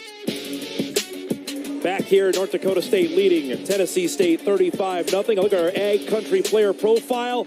Good guy we picked this week, Kyle, and one Marty Brown, who's had quite the home debut already with his first career rushing touchdown. I mentioned earlier, he comes from the same high school in Omaha. It's one Easton Stick. That's Creighton Prep. Ran for 2,600 yards.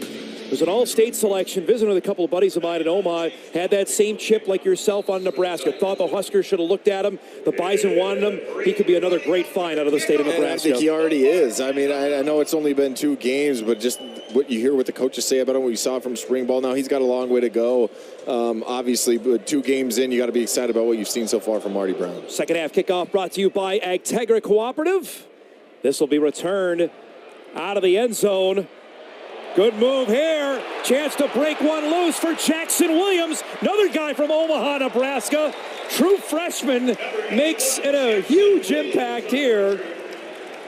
Keeps our Nebraska theme going as he gets this one all the way out to the 38-yard line. This is a guy that, again, flashed during camp, Kyle, and they have high hopes for him. Yeah, and he flashed on this return right here. I mean, I always give credit to the return team and their blocking and what they've done, but yeah, some nice moves there to get out, well beyond midfield and set your offense up. And I think you've seen a couple times now where Coach Paul said, we want to see what we got here. I don't care if this is kicked to the end zone. Let's see what we got with this kick return. They did a nice job of setting him up. Williams, an outstanding baseball player as well. Played with Cole Payton's younger brother in Omaha. We keep the Omaha theme going as Brown takes the carry as we'll go down to the field with Sam Getzinger with some thoughts from Eddie George. Yeah, I just spoke with Eddie George. He said his team came out wide-eyed in the first half, and he also put a lot of emphasis on that Johnny Gore's punt return. He said that was a big missed opportunity for the Tigers, and his main message during the halftime break, just keep on fighting and finish this game strong. Peterson Farm Seed sideline report. Thanks, Sam, for that. Brown picked up 2. It'll be a 2nd down and 8.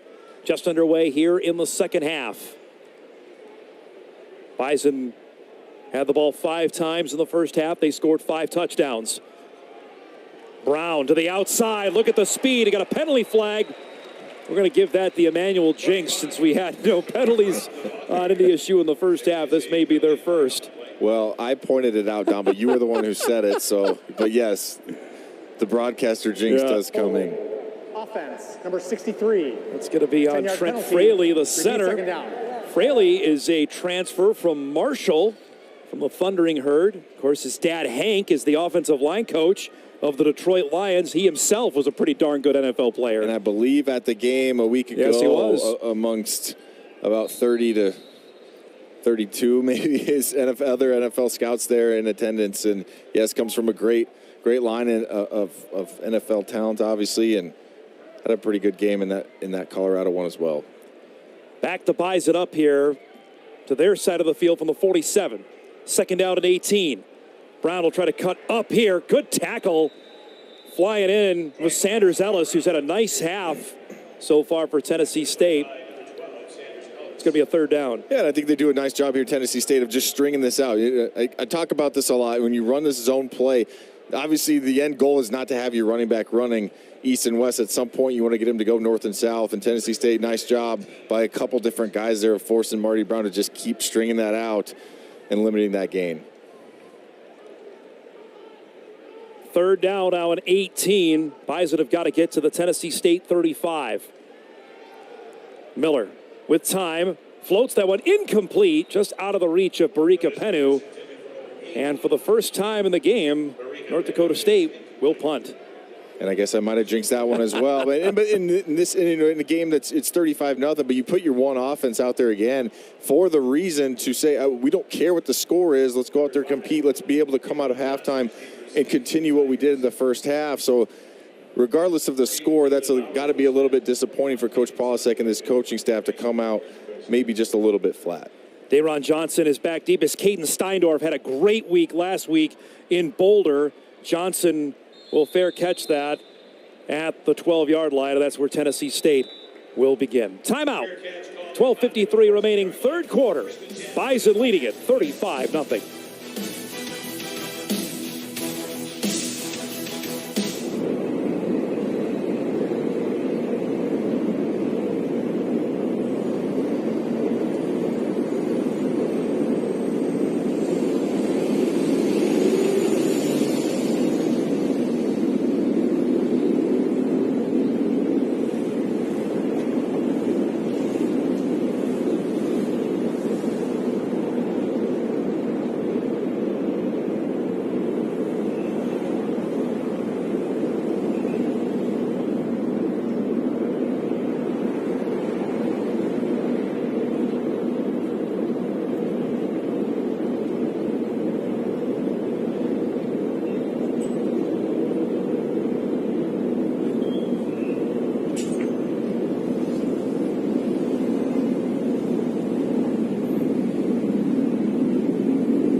Today's game is brought to you by Shields, a proud partner of Bison Athletics.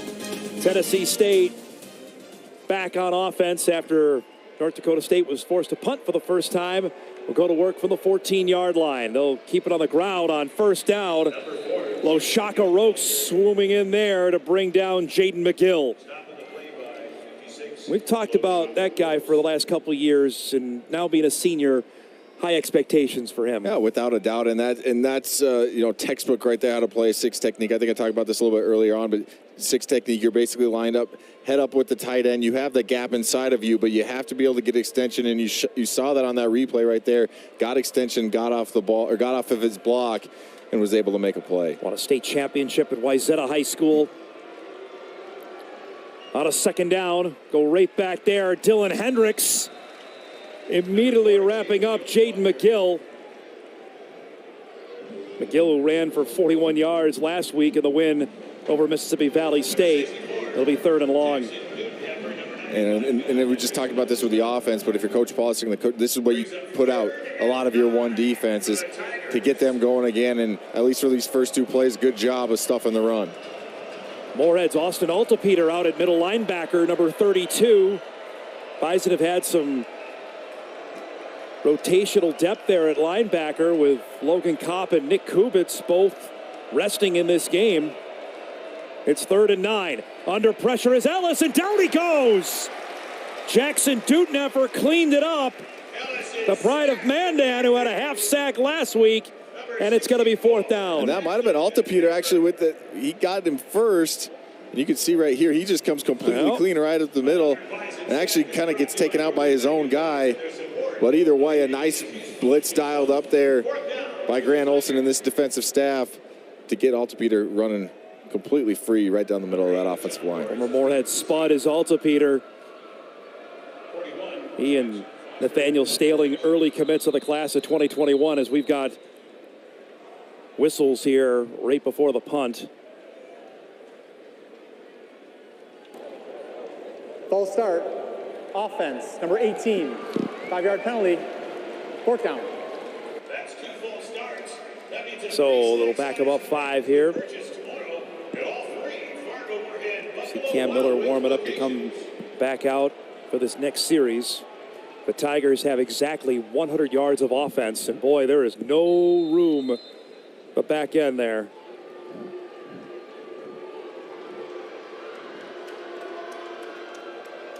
We'll get this one away. High kick.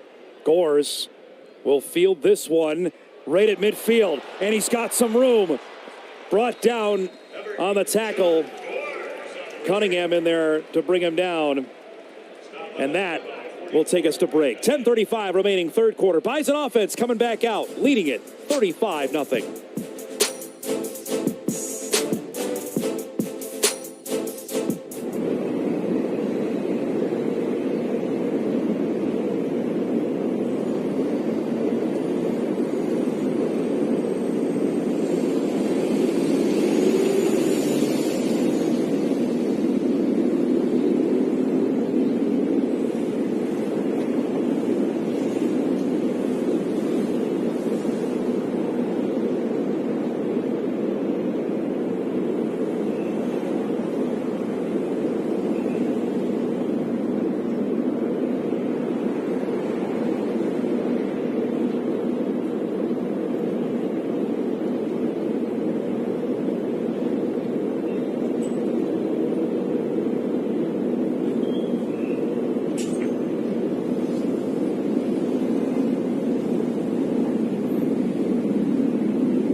Bison broadcast is brought to you by Sanford Orthopedic Sports Medicine. We deliver exceptional health care, here for all, here for good. Sanford Health. Back to live play as there's another completion to Cole Payton. His second reception. So Payton has thrown a pass, now caught a couple. I know NFL fans know all about Taysom Hill. He's been the quintessential utility knife for the New Orleans Saints. And there are comparisons body type-wise, Kyle. There's a lot there with Payton. Oh, without a doubt, yeah, they look similar. I think they kind of run similar. Yeah, They're both bigger bit. guys that can make you miss, but are really fast for their size. And yeah, now I just see him line up at tight end. now he's back at quarterback. No rest for the weary. At second down and 8 as Penu will stretch his way forward. Number 8. They'll mark him down at the 37, probably a gain of 1. And going to be third down coming up. And it's the great question. I mean, we talked about all through fall camp, and the Bison played it pretty close to the vest last week in Colorado. They only used Payton in the quarterback spot, and we've seen it now where all we've heard about through spring ball and fall camp is what they've had number 9 out there. Well, and I think you saw it. He's got pretty natural hands. Now, I know I don't want to make too much out of a 2 or 3 yard gain, but still just a quarterback who's not used to catching the ball every single time. I think he looks kind of natural playing tight end in other positions. He'll throw here on third down, slings that one. That's hauled in by Lance. It's going to be short of the sticks, though. They get him to the 33-yard line. It's going to be a gain of 4 before he's brought down by Hollis, the third. And they're going to bring out the field goal unit here. Yeah, and I don't think any hesitation there from Tim Polisic. He wants to see what he's got in his kickers. And this will be 51. And Eli Ozick is in. And we know Ozik's got a boomer of a leg. Hold down. Kick is up. It's got enough. It is good. 51 yards for Eli Ozick. Nice hold there, too, by Steindorf. And the Bison add to their lead. 8:33 remaining third quarter. Boom of a kick from Eli Ozick makes it 38-0.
Bison football is brought to you by Agtegra Cooperative. Strong, stable, dependable, and local. Look at our Farmers Unit Insurance scoring recap. 4 plays, 7 yards, took 2 minutes off the clock. Eli Ozick's first career field goal is the 8th longest in school history, 51 yards. Ties Ryan Jastrom, your former teammate, And Sean Bebo from 51 yards out that made kicks. Is this going to be a fair catch from Daron Johnson to the end zone? And we'll step aside for a quick word from the Bank of North Dakota. Congratulations, your pride and joy is in kindergarten. Celebrate with College Save's kindergarten kickoff match. Both new and existing account owners receive $100 because we know how much you love your pride and joy. It's the longest field goal made by the Bison since Cam Peterson hit one in 2016 in the season opener against Charleston Southern, which, by the way, is a Big South Ohio Valley member, much like Tennessee State. He hit from 52 in the season opener 8 years ago. We know Ozik's got a monster leg. Young man from Missouri. We met him last year, and he's delivered here 3 more points as Tennessee State goes back to work on offense from its own 25-yard line. Number 2. To give back to Jordan Gant. Toby Anena in there on the stop.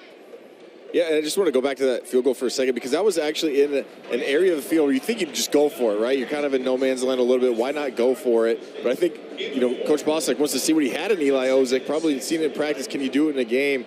Made no hesitation and got him out there. Ellis slings this one out into the flat.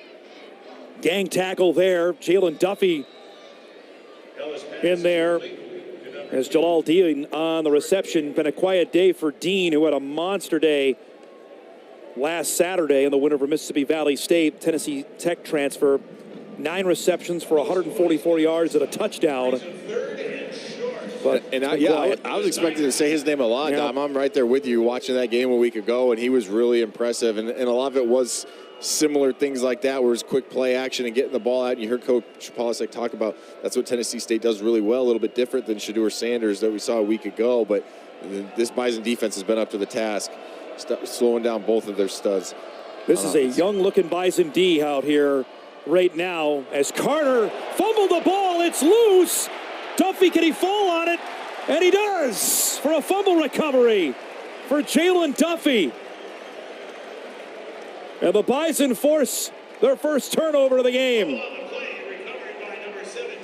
Rough day for Tevin Carter. Well, yeah. And I think this is almost a hat trick. We'll see here. Oh, no. Altapeter. Okay, Altapeter got it out. I thought Jalen Duffy actually got it out and almost scooped it and had a chance to score, but a nice job there of Altapeter just watch right there. That's a great play by Altapeter. It might have been Staling them, knocked it. Either way, the 2 young linebackers combining for a nice play and a good job by Duffy of falling on it. Almost had a chance to scoop and score. Well, Duffy went viral last week for his tremendous coverage he had on Travis Hunter. And everyone praised him, including his head coach, saying there's nothing more he can do. And Hunter just made a fabulous play. And Duffy comes up with his first career fumble recovery as Marty Brown takes the carry here on first down with Peyton back in at quarterback. Yeah, you talk about that play, Dom, and I was around after the game with a bunch of former teammates to talk. I mean, that was one. We talk about the Travis Hunter touchdown with Jalen. I mean, you just tip your cap because there was nothing else you could. I mean, he was almost to the point where you could have thrown a flag. That's how glued he was to him, and he still finds a way. There's literally. Now, and I don't even want to say it was a great throw. Actually, it was more so that was sometimes you say, right. Yeah, sometimes you say there's no defense for a great throw and a great catch. That was just a tremendous catch. One you don't see very often. It's going to be fun to watch on Sundays because he'll be playing there. On second down, Peyton wants to go for Bryce Lance for the hat trick. No, intercepted. That's picked off in the end zone. Malik Ganaway comes up with the pick. And Tennessee State repays the Bison with its own takeaway. As Ganaway went up and took this one away. Yeah, and how about the range here from Ganaway? I thought Lance has a step on him there, and that ball might be just slightly behind him, but I thought that was actually just seeing it from up here, Dom. I thought that was the right decision. Give your big receiver a chance to go up and get it, but how about the recovery speed there from Ganaway to go up and get it himself? He's a Tennessee transfer, came in.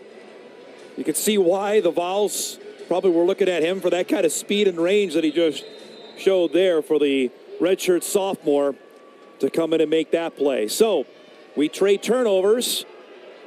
Just like that, it's back to the Tigers ball at the 20 as Ellis hits this one in the flat. There's Jalal Dean. He'll get this out to the 35-yard line. Jaquise Alexander in on the stop. Just the second reception of the game for Dean. Stopping the play by 22. Hudson Arts. Pick up a 15 on the reception. They mentioned there is some youth out there on the Bison defense, some guys that have not played a whole lot of snaps, getting some reps here in the second half. And there's one of them, Nathaniel Staling from Brainerd, Minnesota. Grant Olson calls him the best third-string linebacker in FCS because that's how good he is. He showed it right there. This is a great read. You can't really see it right there, but it get that play action going one way, but he sees the tight end try to leak out, and he goes for it, takes a shot as well, and still finds a way to get the ball carrier down to the turf. Staling's got that prototypical size, 6'2", 230 pounds to play that position. He's out there with Altapita right now in the linebacker spot, joined by true freshman Donovan Woolen as well from Frisco, Texas. That one, Woolen on the play, as that one tipped away from Deshaun Davis. Going to be third down. Woolen's an interesting story, Kyle. He graduated early from high school in Frisco, Texas. Got here in January, has impressed. He's huge. He's 6'4", 215. Yeah, you put him out there, line him up on a wide receiver. Yeah, you're seeing that more and more in college football of guys coming in early, trying to learn the playbook and get on the field as early as they can. Told me, he's like, yeah, I missed prom, but you know what? I was ready to start the next phase of my life, and he's out here now with a Division I game under his belt. Third down and 11 from the 34.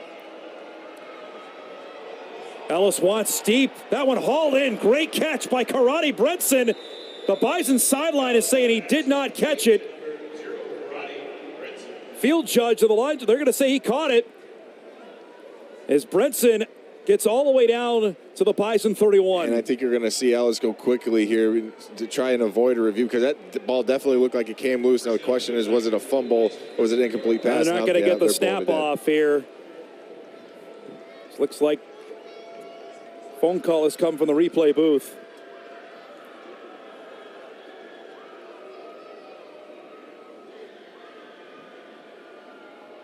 They do have the quick review as well. The NFL has instituted this. Let's get another look at it. Brenson, he's got it there. That's from that angle, Kyle, you can't overturn anything there. Oh, they're going to say it's incomplete. Yeah, and I'm with you, Dom. I think from that view, it's tough to say, but you could see so many people on the sideline, and I think from the other angle, it must have been pretty obvious that he did not complete that catch. Again, from here, he's got it. You see it start to move, and then you lose it. I think you could see it just leak out just a little bit. But there's a guy, we talked about Jalal Dean, Karate Benson. I've been wanting to say his name because it's a phenomenal name, but he was another guy that showed up. He was the second leading receiver a week ago, and if you're Tennessee State, you're about to say, oh, you finally got these guys going a little bit. Obviously, a little bit too late, though. Jackson Foster into punt. He punted earlier in the quarter as they've changed out punters. Looks like Eddie George Tennessee State will call timeout here. Challenge the ruling of an incomplete pass on the previous play. They're going to challenge this. Under review. So here's another look at it here. Got it there. Yeah, there it is. And I think that's fairly obvious, right? And I think that's why it was a quick review, was as everyone at home watching can see that thing came loose and he didn't complete the catch. A Heisman Trophy winner in 1995 at The Ohio State. Of course, went on to a tremendous NFL career with first the Houston Oilers. Yes. The fact he played for the Houston Oilers is fantastic. And then on to the Tennessee Titans. Another look at this, and for those just joining here, they're challenging this as Tennessee State, but there you can see the ball clearly on the ground and moving.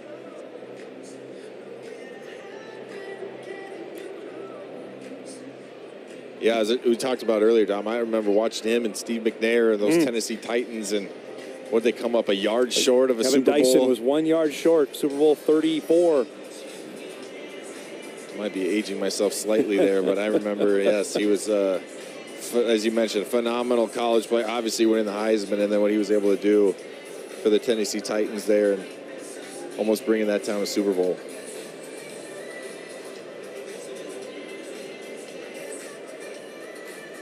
Not sure why it would take this long, as it looked pretty clear here, but David Hergert's out, the referee. After review, the ruling on the field is confirmed of an incomplete pass. The receiver did not complete the catch to the ground. 4th down. Tennessee State will keep their challenge and their timeout because the play was reviewed. So it'll be 4th down. Foster back into punt. Gore's back, who just joining us, had a 67-yard punt return that he fumbled and picked it up and ran, and then scored his first career touchdown earlier in this game. 4:33 remaining in the third. End-over-end kick here by Foster. It's going to take a Bison bounce as it goes out of bounds. And NDSU will get this at its 32-yard line for its next drive. And for those just joining us, this is what you have missed so far. Bison offense has been electric so far in this game. Started right out with Cam Miller scoring from 24 yards out on the opening drive to make it 7-0. Then Bryce Lance with his first career receiving touchdown. Yeah, and he was just one of a couple guys getting their first career touchdowns. And as you mentioned, Dom, about as clean of a first half as you could have had across the board for NDSU. No penalties and no punts in that first half as Gore's getting into the end zone. Peyton back out as the quarterback. He'll throw, slings this one incomplete, trying to get that to Jackson Williams, the true freshman from Omaha, who's getting his first Division I reps. Of course, had that great kick return to start this third quarter. And just trying to get, I think, Cole Payton back in rhythm a little bit after that interception, and just a quick out there, and actually pretty good coverage there on the side of Tennessee State, and made that a tight window for Cole Payton to try to fit it into. 2nd and 10. They'll keep it on the ground. Penny with a nice spin move there as he gets out to the 37, be a gain of 6. Brought down by Keandre Booker, guy that we were talking about pregame, and Booker that has some highly touted around his name.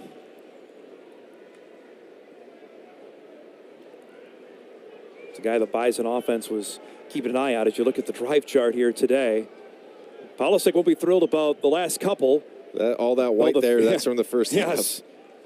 Well, the field goal was from 51. This one going nowhere. Swallowed up on that play. Ahmad Nelson in there leading the charge to stop Penu.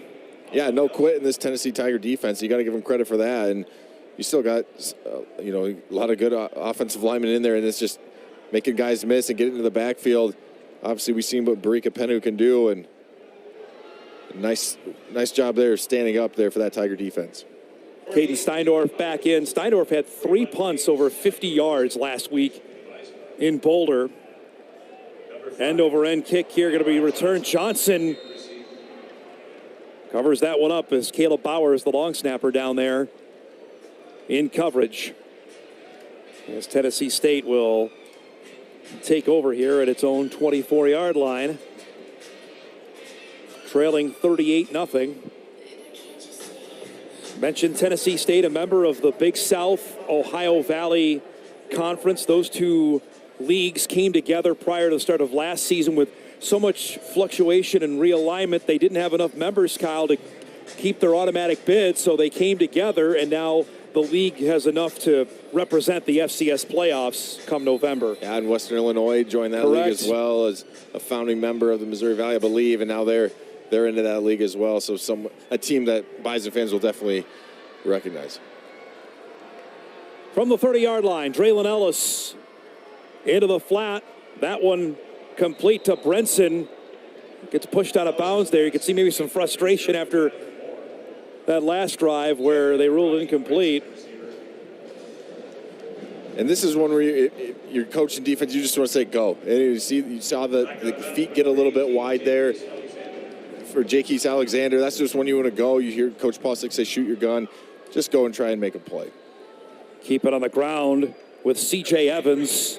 He's spun down. Hudson Arts in there from the safety position to make the tackle. And that's the definition of going. Watch Hudson Arts come downhill right there. Yep. See that? That's no hesitation. That's meeting someone in the hole. That's a nice play from the safety position. A legacy player, his dad Kelly, of course, played at North Dakota State. Hudson in the mix in that safety room. First down from the Tiger 41-yard line as we click down to under 2 minutes remaining in the third. Ellis waiting. Penalty flag on the play. That intercepted. It's picked off by Taylor Eady, the true freshman. But there is a penalty flag. I think they're calling it incomplete, Dom. Man, a heck of a play. He's trying to stay in bounds. There's a penalty flag all the way back at the line of scrimmage as well. It's a hold. Fans are getting a look at the replay here if Edie was trying to keep a foot in bounds. Holding. Offense, number 53. 10-yard penalty. Repeat first down. Here's another look. Boy, that's close. That is. The question is going to be, did he have possession? Did he have right? possession of the ball? Was moving just slightly. I mean, either way, as you mentioned, that's a phenomenal play. He undercuts that. Whether that's a catch or not, that's exactly what we're going to see from a young DB out there. Speaking of another legacy, his older brother Tyree, one of the all-time great Bison basketball players. Talon came from Virginia after his family moved from Wisconsin, and already in the mix, getting some reps as a true freshman at the safety spot. After the penalty, now it's 1st and 20 as Ellis will slide out to the 34-yard line. Picked up 3 as we click down to the final 90 seconds of the third quarter. Oh, they thought he had something there. Ellis didn't. He spread him out. They go 5 wide, and good job by Staling to come. But I've been impressed with some of these young guys, especially these young linebackers. We've been hearing so much about them, but you can only hear so much before you got to see it on the field, and you're starting to see it here today. This could be the future of that position out there. It's Alta Peter with Staling and Donovan Woolen for the Bison. McGill wrapped up by Jaquise Alexander. As he gets out to the 39-yard line, it'll be a gain of 5 and third down coming up. Of course, Alexander started the final 7 games of last year at corner. Man from Florida.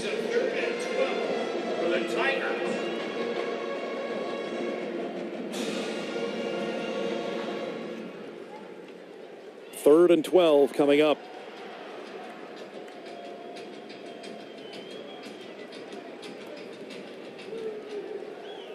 Tennessee State returns home next week. Matchup with Arkansas Pine Bluff. Ellis in trouble, and down he goes. The ball is loose. Scooped up by Logan Larson for the fumble recovery. Larson, who's washing windows, and now he's got a fumble recovery. And a great job in the back end. Bison playing cover 2, and you can see this is a little bit of a coverage sack. Nowhere to go with the ball. Has to step up. See that ball loose a little bit? Keenan Wilson. And Keenan Wilson just comes. Yeah, exactly. Just gets that left hand in there and knocks it out. And thought for a second we might see a nice little Heisman stiff arm there from Logan Larson. Right there, almost got him off. But the manual stiff arm. You did that a few times. Boy, you're talking about the youth up front. Larson, a sophomore. Keenan Wilson, a redshirt freshman on the defensive line for North Dakota State. The second forced turnover of the game as Peyton will keep this. Tucks that one. Able to get a few yards before he's brought down on the play. Spencer Roof in there on the tackle. Roof's been all over the place for Tennessee State defensively in this game. As that will signal the final play of the third quarter. North Dakota State in command, forced a couple of turnovers as we go to the fourth. It's NDSU 38, Tennessee State nothing. You're watching Bison football on WDAY.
With Sam Getzinger, Kyle Emanuel, our great crew. I'm Dom Izzo.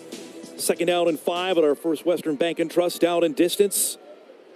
Bison leading at 38-0 as they'll give it back to Marty Brown. He scoots his way forward. Looks like he's got a first down. Again, that was a play. Kyle looked like he maybe got 1 or 2. He ended up getting 5. Yeah, exactly. And we talked about it, a week ago, and you saw some of the running backs, and maybe it was slipping, whatever you want to call it, but just weren't always able to get more after, like Coach Paulsek talked about. Linemen can block for, you can run free for 4 or 5 yards. I'm not interested in that part. I'm interested in what you do once you have to make a cut, once you have to make a guy miss after some contact. And I think that's been, without a doubt, a check mark, and they've been better in that category today. The previous play is under further review. Going to review this as the Bison are into the red zone. Not sure what they're going to look at there, as Hergert will take a look. As you look at this, is the preseason poll for the Missouri Valley Football Conference for 2024. Two-time national champion South Dakota State got 42 of the 44 first-place votes. The Bison got 1.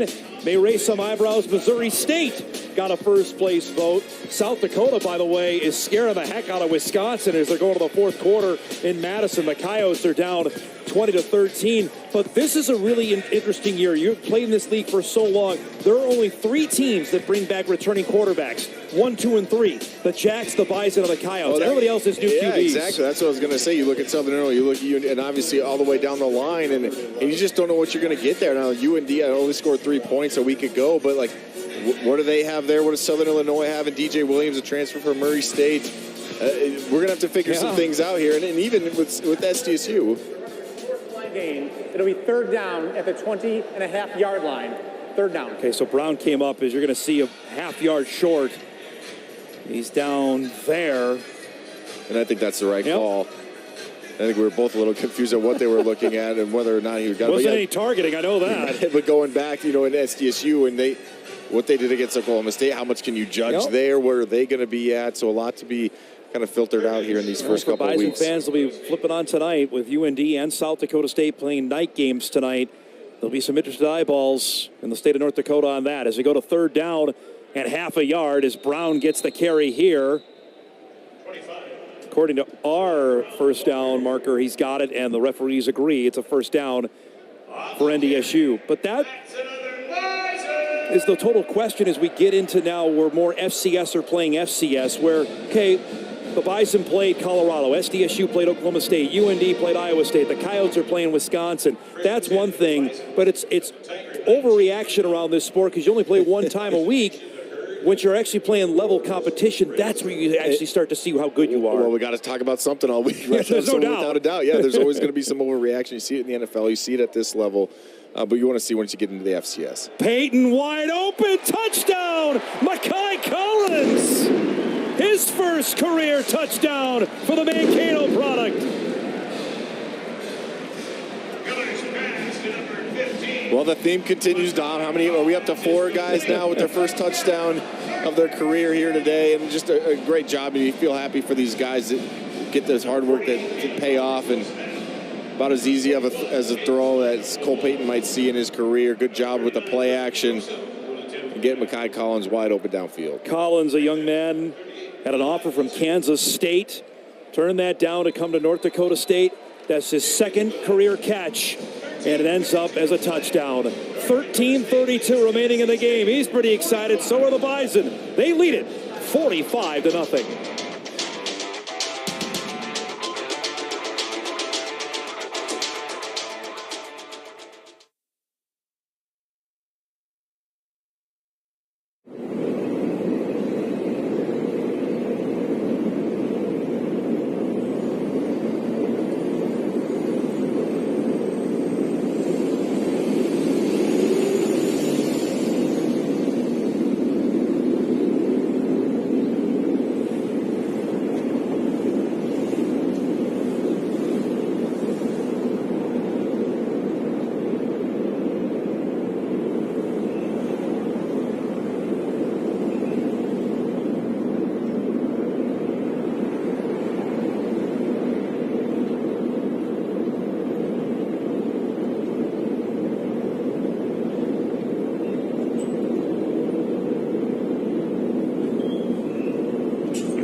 Today's game is brought to you by Shields. Be sure to stop by Shields for all your hunting needs this fall. 13:32 remaining in the game. North Dakota State finds the end zone again. Look at our scoring recap. It goes 4 plays, 30 yards, takes a minute 30 off the clock. Cole Payton, 19 yards to Makai Collins with his first career touchdown. As this goes, another touchback for Eli Ozick, and we'll go down to the field, and Sam Getzinger.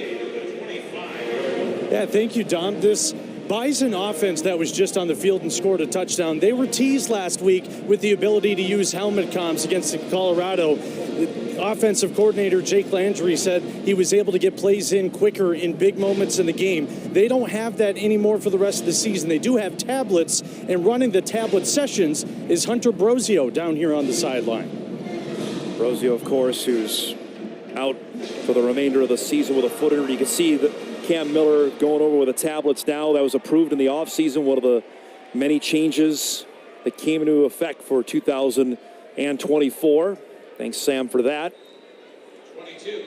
To go back onto the ground with Jalen Rouse on the carry. I know we were visiting last week. You had mixed emotions on the helmet part, but the tablets seem like that could be, especially, it's not pictures, Kyle. That's video that they're looking at. And for the helmet communication, that was more so my personal experience on the defensive side of the ball. I think it's great for offensive, but yes, the tablet. There's so many times you come to the sideline, Coach, what did you see? What happened here? What was the fit? What did I miss? Now you just got the answers right there. I think it's a great new addition. Gain of 3 for Rouse. Ellis here on 2nd down and 7.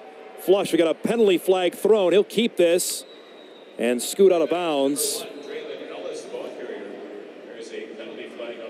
as he gets out to the 30-yard line.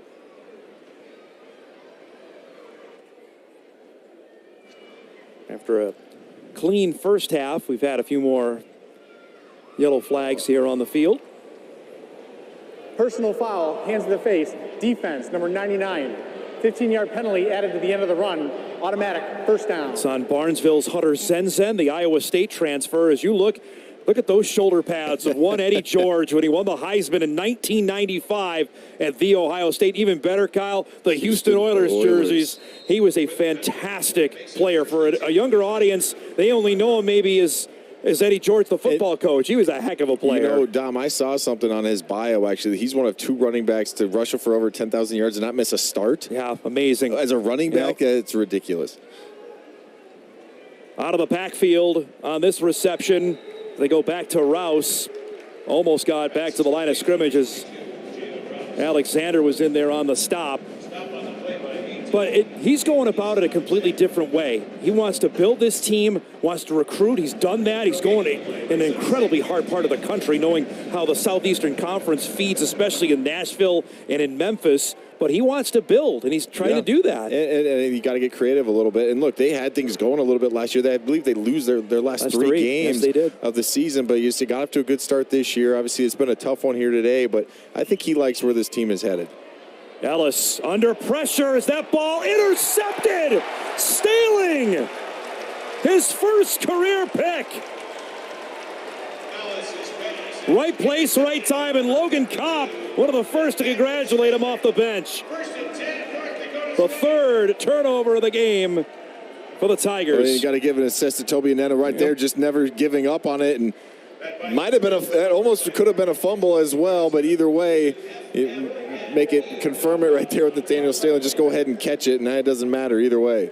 Boy, Toby Anena's had quite a game up front. Hey, you look at Keenan Wilson, what they've done. If you're a Bison fan and trying to figure out who are these guys, this might be the future of your Bison defense. Well, I remember seeing Tony Anena, not this year, but previously, and just seeing him. And I'm not surprised they're going to review this and see if it was, whether or not it was a catch, was it a fumble, either way. But I just remember seeing him think that looks like a guy that can play Division I defensive end. And I think it took a little time to develop, but I think he's getting close. And obviously in some cases, he's already there. We saw some nice plays. We highlighted him, some of those in our pregame show. He's doing some good things. 6'4", 252 pounds. That's pretty prototypical, right, for that defensive end spot? Without a doubt. Another guy from the Twin Cities that they recruited NDSU a few years ago, I think it was 2021, as we get another look here at the replay, see if Staling got his, it looks to me, it's from that angle, he's got his hands in, but you can't tell if the ball is moving there. This is why I think it's interesting. This is why I brought it up, because if they determine he dropped it, are they also going to go review and see, was it actually a fumble and not a forward pass? Because obviously if it's a fumble, it doesn't matter if he caught it. I think there's kind of a little bit of a twofold here to this review.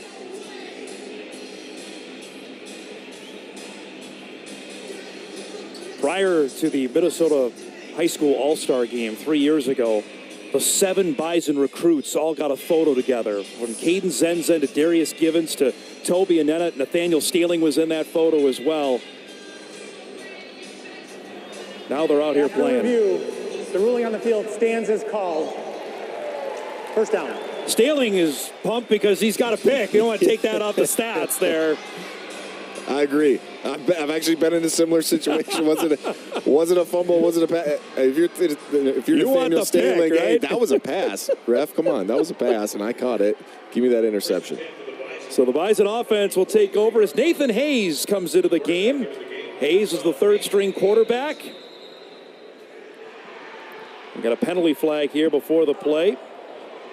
False start. Offense. Number 66. 5-yard penalty. First down. That penalty is on Jack Lewinsky, redshirt freshman offensive lineman from Minnetonka. A lot of high hopes for that young man. That he's the son of former Viking standout Chris Lewinsky. So the Bison have 2 offensive linemen that dads played professional football, which has to bode well. As Hayes will hand it off, and that is Peter Haugo with the carry.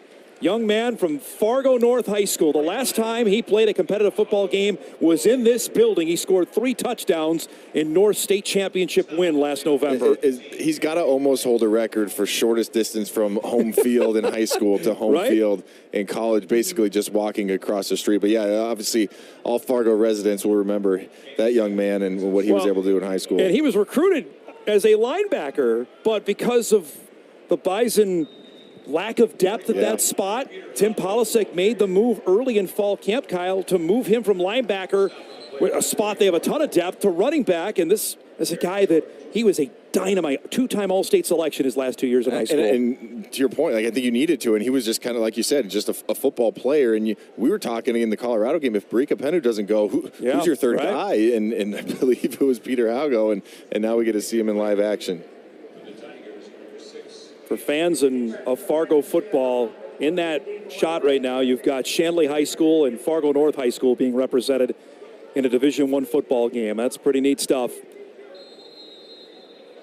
It's a 3rd down and 4 from the Bison 49.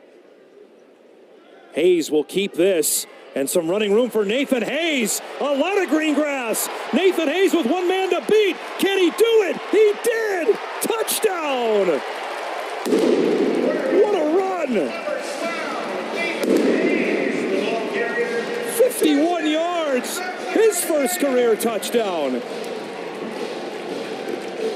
Up to 5. I mean, this is unbelievable, the amount of first career touchdowns. But yeah, I mean, do they have 3 quarterbacks now here at NDSU? I know we've heard, again, I know I say this a lot, but we've heard, we like Nathan Hayes. Like, there's no concern if Cole Payton were to get hurt, except like we feel good about him being our backup, and I think you see why right there, showing off the athleticism, and what a run for that young man's first touchdown. St. Charles High School stand up there just outside of Chicago as he's found the end zone. The extra point is up and good. 10:46 to go in the game. North Dakota State enjoying it. They lead it 52-0.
here in the fourth quarter. Bison football is brought to you by Agtega Cooperative. Strong, stable, dependable, and local.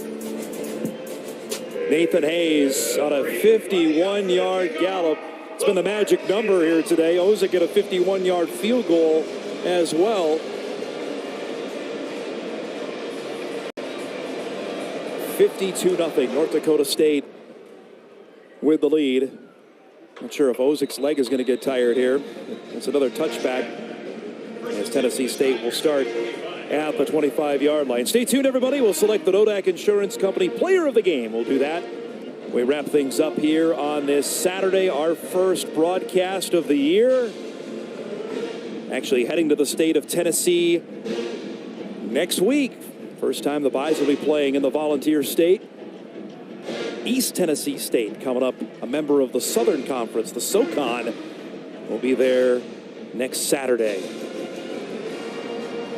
It's the start of a home-and-home series with the Buccaneers. ETSU will actually come back to Fargo in the fall of 2026. Ellis still in the game for Tennessee State. He's taken a pounding today. This one complete out on the flat. All of them the catch in there. Roshawn Lacey comes up with that one. Penalty flag, though, back at the 22-yard line. Personal foul, hands in the face, defense, number 98. 15 yards from the end of the run, automatic, first down. That's Brennan Palmer, young man from Fargo Davies High School, called for hands to the face there. Back-to-back drives there for NDSU, and it's a penalty that you can probably guess as a former defensive lineman. Dom, I don't always like. I understand why it's there, but they've almost changed it now to where if you're even close to, they're underneath their face mask and the offensive lineman neck goes back at all, they're calling it. I understand if your hand is in their face mask, but it's one of those that sometimes is just hard to avoid as a defensive lineman. 1st and 10 on our First Western Bank and Trust down and distance. You see that? Go back to the ground here with Jaden McGill. Runs into that pile out to the 48-yard line. You see a host of true freshmen playing. We mentioned Howe goes out there. Donovan Woolen's out there playing. Jackson Williams playing. And this, not a new rule, the 4-game rule. What is new is that the postseason games, Kyle, don't count towards it. So you could have guys go and do this and then come back and play in postseason football and still maintain your freshman year of eligibility.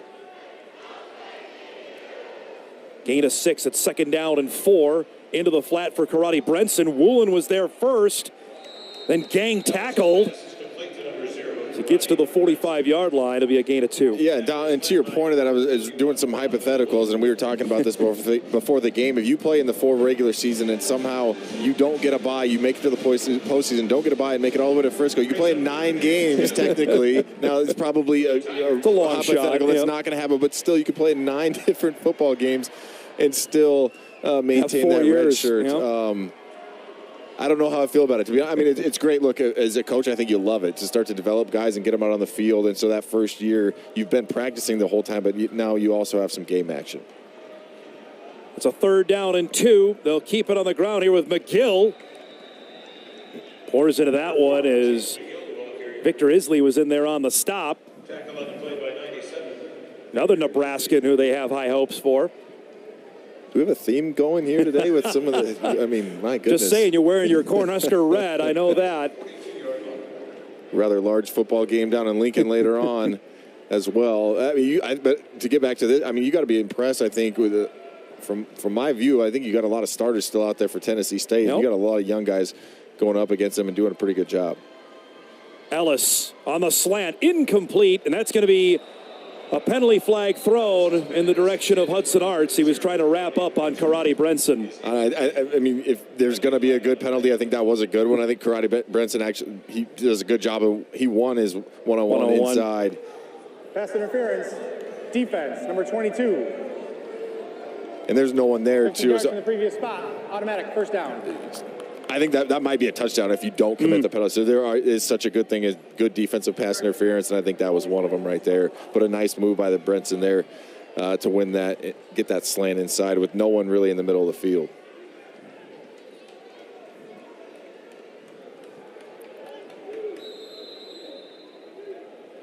Tennessee State has challenged themselves here over the last couple of years scheduling-wise. Last year, they became the first FCS school to play in South Bend. They opened the season at Notre Dame.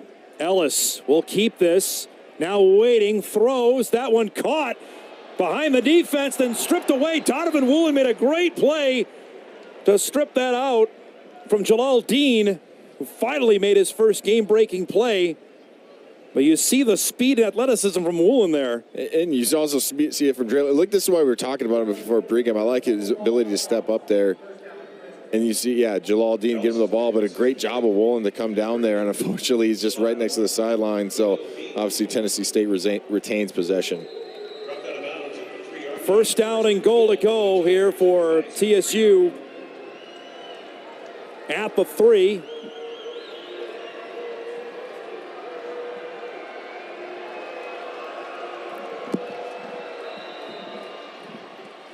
And we'll get a timeout. As they want to talk this over before a chance to get them on the scoreboard with 7:58 remaining in the fourth quarter.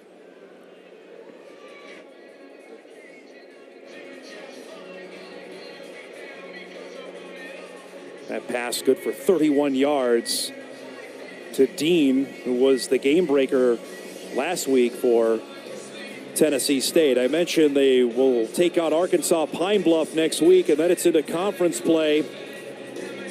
The OVC with SEMO in it. Southeast Missouri State nearly had an FBS win last week.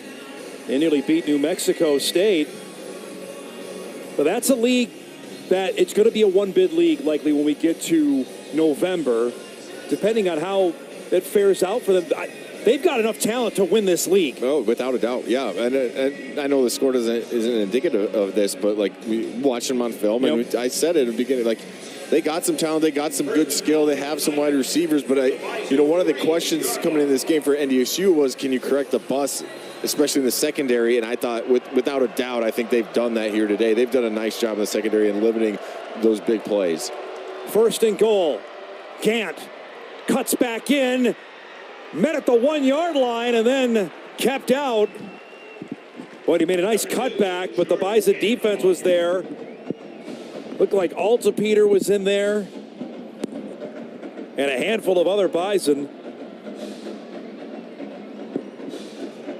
Zenzen in there at the bottom of that pile. Yeah, it was a great cut by Gant and a nice job of rallying to the football. And I actually thought for a second he might have crossed a plane there, but just short. And if you're the Tigers here, you're hungry to get on that scoreboard finally. I know it's been a long game, and that might be why you still see a lot of their starters out on the field.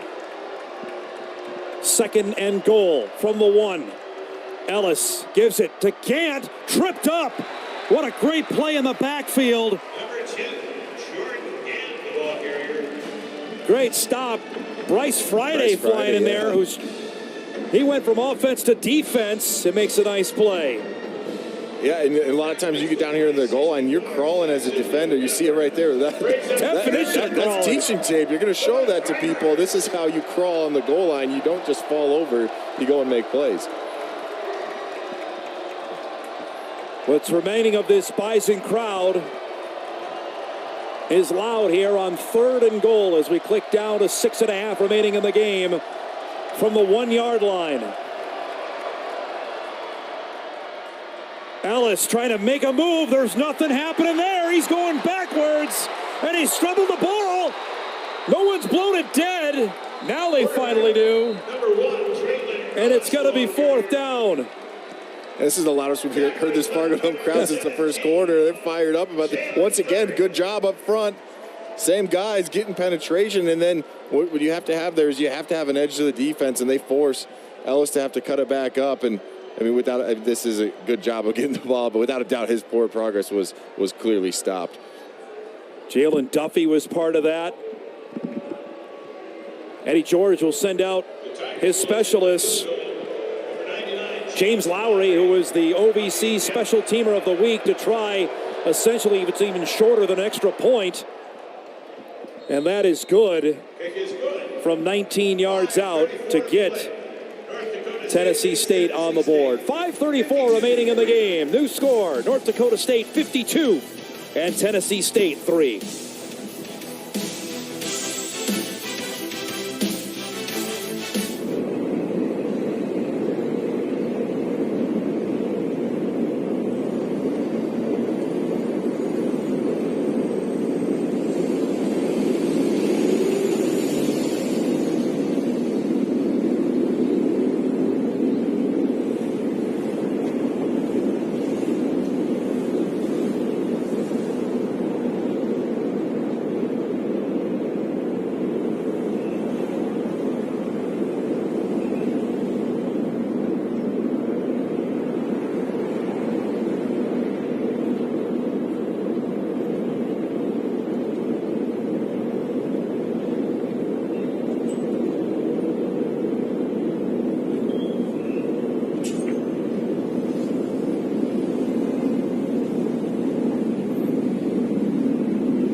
Back here inside Gate City Bank Field of the Florida Dome, 5:34 remaining in it. Tennessee State breaks the shutout. Lowry connecting on a 19-yard field goal to make it 52-3. Jackson Williams and T.K. Marshall are game to receive. Bison about to get the ball back. The march is on! Lowry slips there on the kick. This is going to be a shorter return. It'll be down at the 27-yard line. Truman Weremeyer, who I'm not sure if he's ever returned a kick in his life. He's smiled that was on his that. opportunity. Decided to doubt at the fullback from Fargo Davies. I know you love some Bison defense. Boy, they came out and they played a really good game. Yeah, we today. just talked about it, right? We talked about it to death. It was some of the mistakes that they had a week ago, but I still thought the D-line did some nice things last week, and they showed up here today. You see them getting in the backfield. You see Toby Anena. He's a guy that's flashed a lot. I thought the secondary's been phenomenal. Marcus Goli almost came away with a couple of different interceptions. They've done a nice job of mixing things up, stopping the run, and then keeping things in front of them, which they did not do a week ago. They'll keep it on the ground as Haugo gets the carry 45. Peter Haugo, on first down. stopped on the play by number 4. Bison with some youth up front as well. Josh Maggin into the game. Josh is number 75, who they switched, Kyle, as you know, one of your good friends, Anthony Lavoie, who went from defense to offense. And then back. And then back to defense, and one of the huge block field goals in Bison playoff history. Maggin went from defense to offense now to give him some more depth on the offensive line. And we've seen it. The Bison defensive line has got some guys there. Yes, they do. Gain of 1. It'll be 2nd down and 9. Haugo makes a man miss. Good up cut field there as he gets up to the 34. It's brought down by McClendon on the tackle. And it's going to be a gain of 7. It's going to be 3rd down and 2. So the question is and I think people ask this about Travis Hunter, right? Is he better DB? Is he better receiver? Is Peter Haugo a better linebacker or a better running back?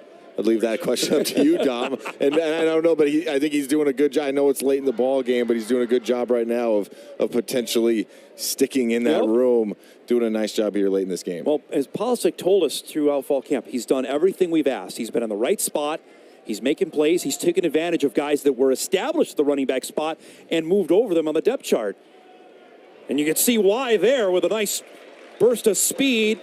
He gets through. Villar's in there on the tackle as he gets out to the 42 and a gain of 8, but that goes a long way. There are guys that were established at the running back spot that he passed. Yeah, that's saying something, without a doubt. And I think you see it right there, and it's just little things. It's the patience.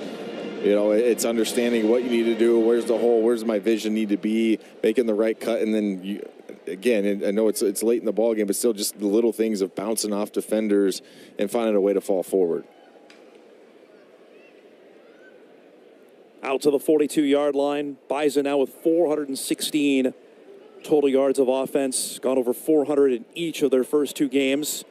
Kelly Watson into the game at the running back spot. He gets his first carry here as he gets out to the 45-yard line. Emmanuel Baez in there on the stop. Kind of telling, though, and this is why I think stats can lie to you sometimes, because of, you look at last week and they had almost 450 yards of offense. Less than that this week, and now you're at 52 points compared to 26, and that's why yards are one thing, and it's obviously it can be an indicator of how well you're doing offensively or defensively, but ultimately at the end of the day, can you score points? Can you keep people off the scoreboard? Well, they've only given up 200 yards to Tennessee State in just the 3 points. On a 2nd down and 5, back to Haugo here. As he lurches forward. Bison will have 2 more non-conference games. We mentioned on the road to East Tennessee State. They're back in the Dome in 2 weeks' time for homecoming. The Towson Tigers come in. Last time they were in Fargo was 1983. It's been a bit. Obviously, Bison went out to Maryland in the 2021 season, as this will click us down to the 2-minute timeout. 2 minutes to go as NDSU eyeing a 26th consecutive season opening win inside the Dome. They're up 52-3.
Final 2 minutes of this game here at the Dome. 52-3. North Dakota State with a 3rd down and 3 out of the timeout.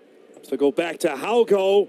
Leans the shoulder in and picks up another Bison first down. The Nodak Insurance Company player of the game. Look, he's smiling ear to ear and for good reason. Bryce Lance, what a day for the young man from Marshall, Minnesota. 7 receptions, 106 yards, and his first 2 career touchdowns. Yeah, Kyle. kind of quietly. I don't want to say quietly, but like I didn't even realize he had 7 catches in this ball game, and like you said, gets his first career touchdown, which also seems kind of crazy. It looks like he's been doing this forever. And you mentioned his talent that we saw, going all the way back to his high school days, and now we saw a little bit last week, but now we really see him shine here today.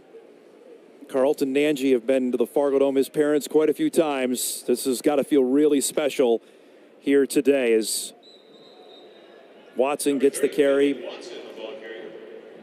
I think if you're the rest of the Missouri Valley, you're like, are you kidding me? Another Lance? That's green exactly and gold? what I was are you thinking. kidding me? Yep. Wearing number 5. Yes, exactly. And he embraced that. I asked him about that, about wearing the same number, because there comes with that, Kyle, of wearing the same number that his brother wore. He embraced that. So this is, I'm my own guy, and I'm gonna show people that. And he started to do that here today. Without a doubt. And you understand now why the coaching staff was so excited about him coming into the season, and he's shown what he can do from a lot of different angles. I think running the ball or catching the ball, and obviously what he can do after the catch.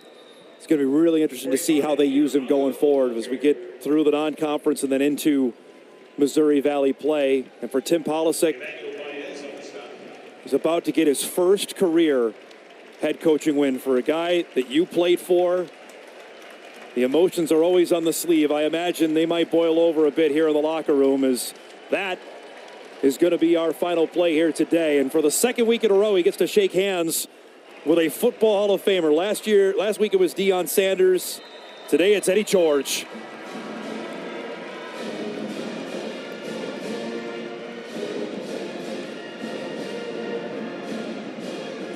Pretty cool moment there. North Dakota State has won its home opener for the 26th consecutive year, a 52-3 win. Cam Miller, another sensational day. Second week in a row, Kyle, he only throws 4 incomplete passes, 14 of 18 for 181 yards and 3 touchdowns today. It just makes it too easy, and it looked too easy, I think, sometimes. And we don't really appreciate how hard it is to complete that high level of percentage of passes. And it's the decision-making. Like, he had one that maybe, almost could have been an interception. But outside of that, I think his decision-making in the first 2 games have been phenomenal. I thought they answered some of the questions you had. Obviously, I know that it's a different team, right? This isn't Colorado, but there had to be a maturity level there, I think, to come back and play the way they did here today. They could have easily came out flat and let Tennessee State hang around, and they didn't.